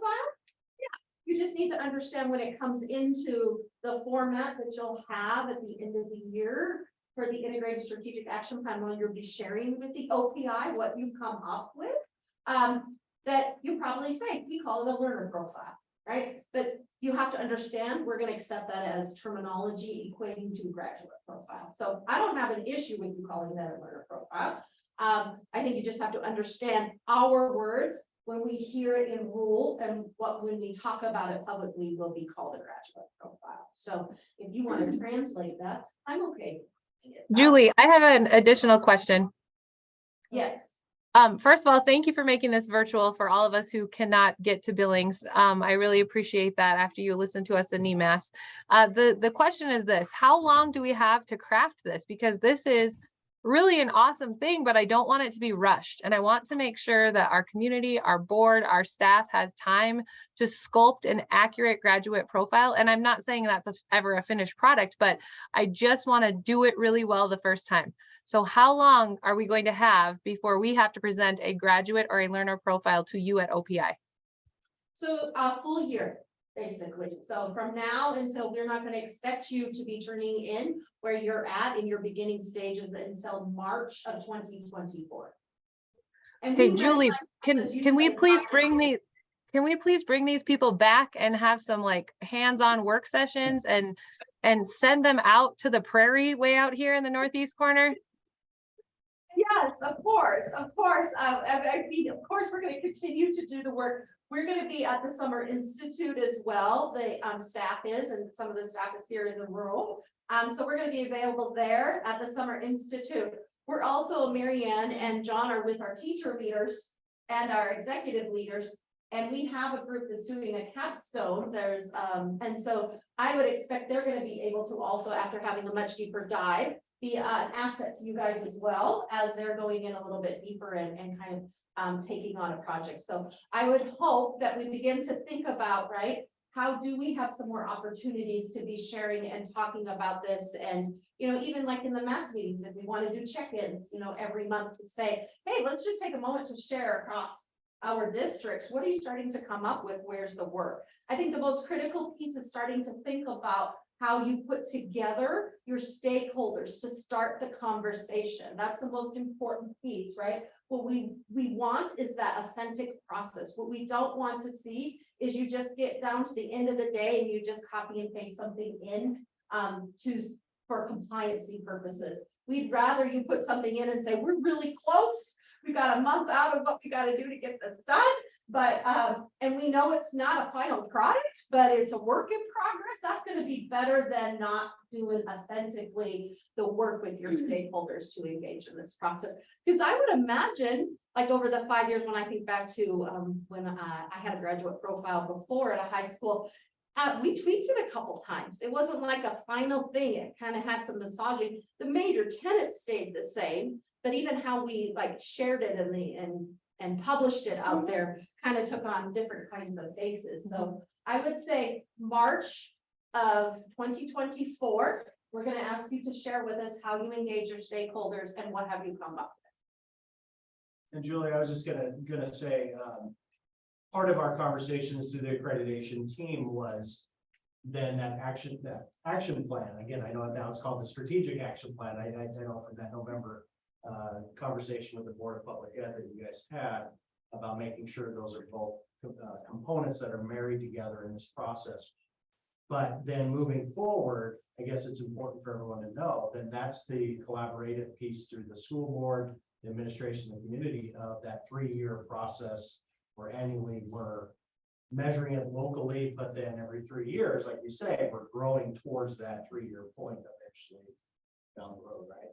Yeah, exactly.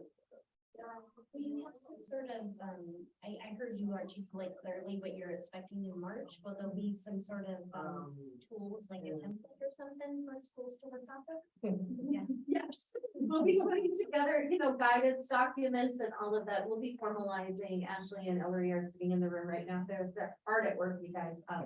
And so May, we'll be working with the board to finalize what is going to be expected this first year. And so they've been awesome in going out and doing feedback sessions. We've been hearing a lot. We're still kind of fine tuning that. But the idea is we're going to get out to everyone what that expectation is for this first year and then what it's going to look like after that. So we're going to do a first year baseline with everybody and then move everybody into a 3 year is what we're proposing. So that we're doing, you know, an integrated strategic action plan, not every year. It's already enrolled that it's going to be every 3 years. And so the very first piece, number one, right under that integrated strategic action plan is define your action and do it with meaningful stakeholder engagement. So we know that we are going to prioritize that to be the first thing that has to happen with that integrated strategic action. And all of that information is going to be put out. Like this is what we're expecting is here's some guidance tools, here's some opportunities to learn, here's some sharing opportunities to come together. Here's some professional development we're bringing in. Here's some resources that you can check out so that it's all there. And this is replacing Teams report. And this will be our fall report, our ongoing stuff. Right? So Teams report is Teams is being retired. Okay.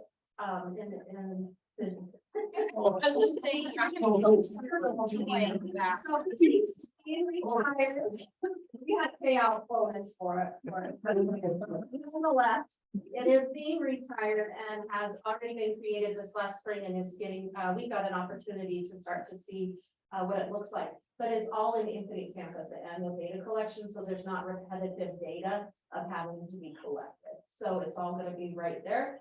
And then in accreditation, we're actually not gonna be in charge of the annual data collection, it'll just be in Infinite Campus. We'll just pull it when we need it to be able to assess the assurance standards. But we are creating a new platform where you will input your integrated strategic action plan. Yep. So, lots of exciting things.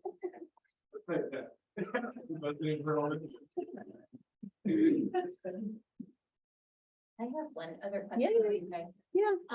Given the fact that there's obviously instructional implications to meet these skills in the classroom, were you intentional with your teachers in terms of like aligning professional development to help them build skills in these areas? Or like, how did that side of it work so that they could implement it meaningfully in their classroom? Yeah, so I would say our intentional work is, and we started the presentation, if you go back to it, on those powerful moments of learning. So rather than coming in and saying the graduate profile is something you have to do, right? Coming in that angle, you come in and talking about powerful moments of learning. You extract the skills that students are developing, and you use that as a building block to create more of those opportunities in your school. So it's not something our teachers stand up in the front of the room and say, I'm going to teach this today, hence the reflection protocol. So they're at the point now where they're helping students extract the learning, extract the meaning, extract the personal narrative out of the learning experiences. Over the course of the 5 years, we have more of what those powerful moments of learning happening that give students the opportunity to experience that. So we've done this in a lot of ways. One really concrete example of it is in Massachusetts, all of our teachers take on professional practice and student learning goals. And we have encouraged them to take on more aspirational action steps. And our teachers are phenomenal. They're like, John, Marianne, I want to try this. I don't know what to do. So we created a bank of, I think, of 150 action steps that they could take, and allowed them a mix and match, build your own goal, where monthly they're taking on action steps, often with the team. And it can be something as really simple as having a student track the teacher talk time and then report back. It could be replacing a summative assessment with a 38 that shows this information was personally meaningful to you. We came up with 150 of those, and this is where our instructional leadership really matters, right? We have teachers who are willing and interested and want to get there. We have to provide them options, agency, and a pathway. So more than 90% of our teachers volunteered to take that goal, completely optional. We threw it out, said, don't even have to if you want. Teachers want it, and they loved the innovation. They loved it, and they kept it. Replace your whiteboard with a wonder wall for a month. So no more white wall. Now you've got kids coming up, posting, I wonder, shift the focus in the classroom, integrate your classroom. It's endless. And if you put your heads together, I'll bet you right now you could go double our goal of 300 steps, from your experience that people could take that look more aligned with graduate profile. Just a matter of giving them freedom and the opportunity to answer that way.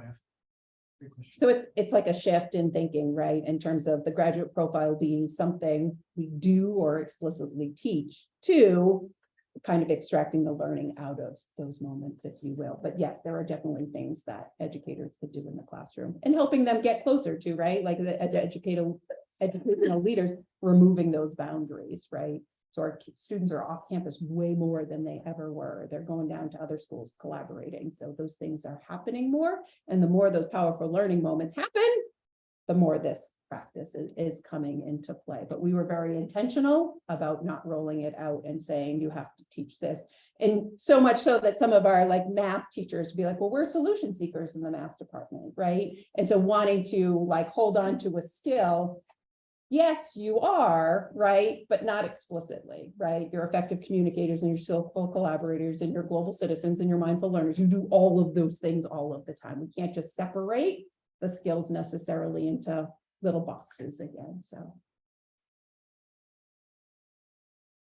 Other questions? Anything else online, John?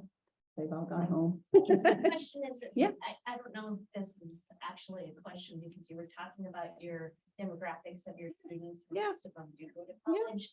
I was thinking about our communities where we have more introverted voices and skills like career ready. And I was just curious about how you went after those voices for your graduate when you had your Yeah, so this, can I give an example? So as part of that student workshop, one of the activities we did with the students, when we had all of those skills listed, right? On the front of a piece of paper, list all the jobs that you would need, and they had individual skills. So if I'm a mindful learner, right, all the jobs you think you would need this skill for, right? So it wasn't about college, because ultimately college is just a stopping point on the journey, right?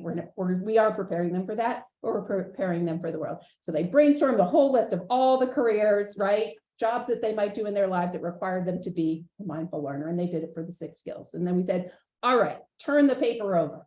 Now list all the jobs or careers that you would have that you would not need to be a mindful learner, right? And so the students weren't able to put anything on that piece of paper because everything they brainstormed, they're like, wait, I need this skill. Wait, I need this skill. Step before that. Okay.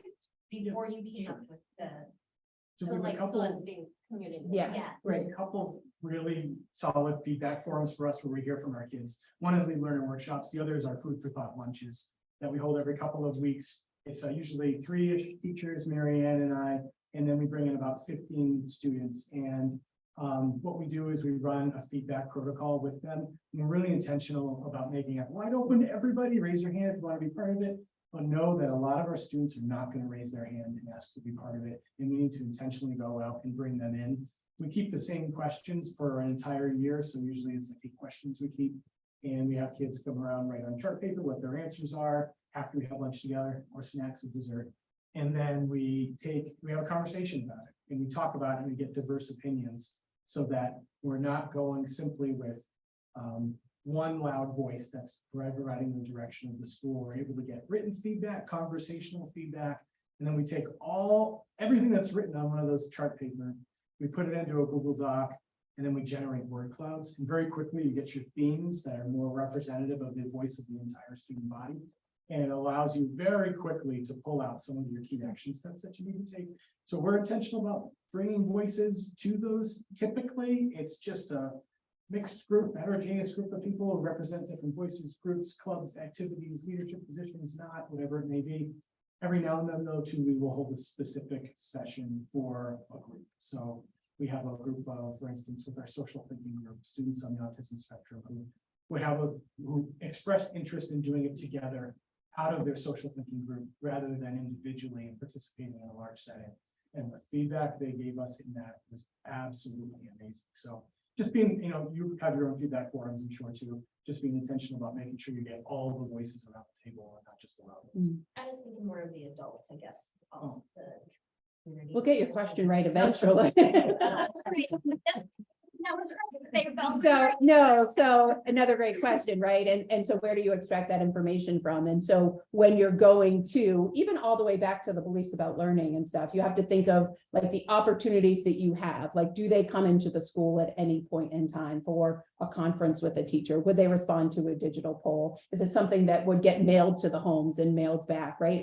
Every community is different in terms of that. And then at what point as a school community do you say we have a representative set of voices? It may mean someone going to homes. It may mean local gathering spots where you go and you hold sessions outside of school if you're not finding that those people come into the school. So when I think about Julie talking about kind of what is that plan and what it looks like, I think you have to tap into all of those and say, who is the stakeholder group that we want to be sure we're representing? And what is going to engage them in this process? Because I agree, there are louder voices in communities, and how can we be intentional about getting all the voices? So those are all parts of it, 100%. And for all the work, not just the graduate profile, right? All the work in terms of that compass for our schools. I think it's a really good question, right? Because if you don't somehow be intentional on those voices, even at every stage of it, the development, you could be missing, really, right? Right. What it is. So it's not just about graduating, it's graduating with what, right? What does it mean? What are we striving towards? And so I think it is, thinking very thoughtfully and maybe in some untraditional ways, and how do you get, really honor that voice and get that voice, be intentional and explicit on it. And after you said it, I was like, run the what if protocol, sit around the table with other people, like, right, in terms of how do we capture the voices of all, first and last around. About is in our rural areas, there's not the supermarket, there's not Yeah. the, everybody coming to the ball game. Yeah. There's so many communities here that don't have a hub Yeah. unless it's parents and directly involved, and how are we involving those? And I was just wondering, of course you can do all these things and go door to door and everything, but what other ways are we going to engage all of our community members into this? I think it's a really good question. It is a great Right, and I question. think it could be different in different places and locations.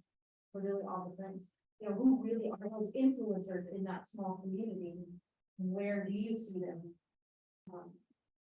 Advocating or influencing in different places and in different ways. And just the fact that you're thinking about it puts you that much further ahead in terms of developing that process, 100%. Yeah. So maybe you guys talked about this, but the different voices, like, so if you're gonna post these up in the kindergarten, that's gonna be one kind of, you're gonna write it one way, and then if you're gonna post it in a high school, it's gonna be written a little more advanced. The teachers are gonna use it for instruction. There's a number of different voices that you can make these posters for that. Do you have any guidance on, like, are you making one giant one for everybody, or one giant one and then make? You must have missed the superheroes part of the I did. presentation.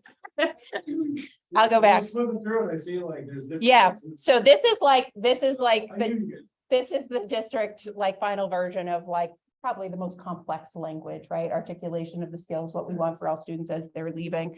But when it rolls out to our elementary students, we talk about the portrait or profile graduate portrait of a learner for us in terms of superpowers, because that is something that students can understand. And ultimately they are the superpowers that our students need. And so you see only 3 statements. It looks very different than the high school version looks, but we're talking about the same skills. Right, we want them to develop the same skills. So mindful learner, I can manage my feelings, I can try again, I can think before I act. It's simple enough that kids can talk about it and use that. And then there is a middle of the road version, upper elementary, middle school, simpler language. It has all 5 skills at that point under each of the competencies. And again, doesn't matter how many skills are under each competent, we defined it this way. And again, we use I can statement, so it reflects on their identity versus kind of this outside skill. Does that answer your question? Yeah. Yeah. And with the OPI, maybe then looking for the, like the GC is 55 would be an example of 66, where you have like SS1, you're looking for that. We're looking for what it's gonna look like for the district, right? And that she was showing, it's not a different skills. It just is the way in which the elementary lays it out in the middle, right? It is kind of has that readiness level Sure. or appropriateness level and way in which we communicate. If you wanted to send it all to us, we probably, definitely be excited to see it. I mean, I think it's gonna be awesome to be able to showcase other places, to be able to share them and, help each other as well to see some of that, right? But the one we're gonna need is the one that's the digital. Okay. Yeah, because it might take some time, right? You might get that part done. And you submit that, and then maybe you start to scaffold it. Yeah, our district version of it came out before the elementary version. That took some time to, I suppose. Yeah. Gotcha. And again, this isn't the way, this is a way, right? In order to look at this, there's plenty of other districts out there doing a lot of this work that we're happy to share. Great. Other questions? Can you have our contact information? We may leave Montana, but we're still gonna be fired up about this and willing to share everything we And have. I'm So super excited we actually recorded this session, so you guys will have access to that link when we put it out. So that you can, if there's something you want to go back on and share a portion with your staff or folks who couldn't make it and couldn't be part of the team. And, it's kind of like, we want to talk about it, but go watch it and then let's talk, some things. If that's helpful, we'll be sure to do that. But I just want to give you a super big thank you for taking the time and being the opening act of this wonderful conversation. So you'll be a tough crew to follow in all of the iterations as we continue this work. So thank you for being Our pleasure. our igniters as we start this work. Absolutely. Thank you so much. Yeah. Appreciate it. So last thing, just a quick plug, you guys, we're out on public comment on a waiver until April 28th. And this is for our through-year course assessment pilot, a mass pilot. And so currently we have 2 grade levels that are participating in that pilot in 5th and 7th grade. We're expanding that pilot next year to 3rd and 8th grade through our group course assessment. And next year, we're also going to be looking at those assessments aligning with flexibility to align with the local curriculum. But one of the pieces we're seeking from the U.S. Department of Education is that the students who are participating in our pilot are not double testing and taking the summative SBAC exam at the end of the year. And so within ESSA, you guys, there through course assessments has always been an option. We just didn't see states taking it up. But as we're moving along, those small chunks testlets that are adding up to that summative score, we're expanding, right? We're going through 3 through 8 because we got that much more interest. But we do have this waiver we want to put out to the department to say we don't want our kiddos double testing. And so it's a flexibility waiver. So I will please, get that survey. It's a 4-question survey. We're just asking folks to say, do you agree that if folks are participating in the pilot, their kiddos don't also have to take that test at the end? I want you to know we have huge traction on this. We've set the stage with the department. We're talking about this is coming to you. We've got other states calling us already saying, hey, we need to get this baby done. What do we got to do to help you get it across the line, because we're coming after you. So I want you to know this is a big, huge push for us as we start to think about assessments in different ways and innovating in assessment. And Montana's through course assessment is very different. We see other states doing it where they're doing the exact same tests all 4 times. We see some states saying, we'll give 4 tests, but the 4th one will be the one that counts. We're actually taking every one of them and adding them up to the summative. And we're also bringing that flexibility right now to align with local curriculum. So you are testing with in a timely fashion and getting that real-time feedback. So we just don't want our kiddos to be burdened and our teachers to be burdened with double testing for the sake of double testing. So we're seeking a waiver to say, if you're in the pilot, if you're not in the pilot, waiver comes through, you're still gonna have to do the SBAC. But that's just a plug from the OPI. Please complete that. I'll have Crystal, can you drop that in the chat? And when it's on our website to go complete that survey, any feedback that you can provide on that. Yep, Julie, the cover letter, the waiver, and the survey links are all put in the chat. And then I've got a list of those who are attending in person, so I will directly email you those links as well. And feel free to share them with stakeholders so we can get as much feedback as possible. Yep, thank you, Crystal. And if you have any questions, you can email Crystal. This is her big baby, if you want.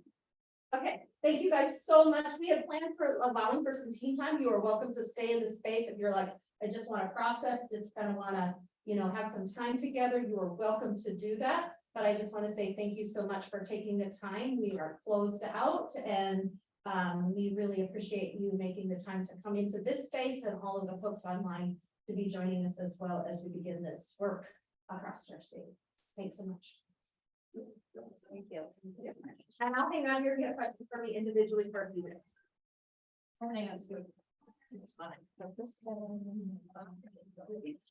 Thank you, guys. This was a great presentation. Thank you for being here.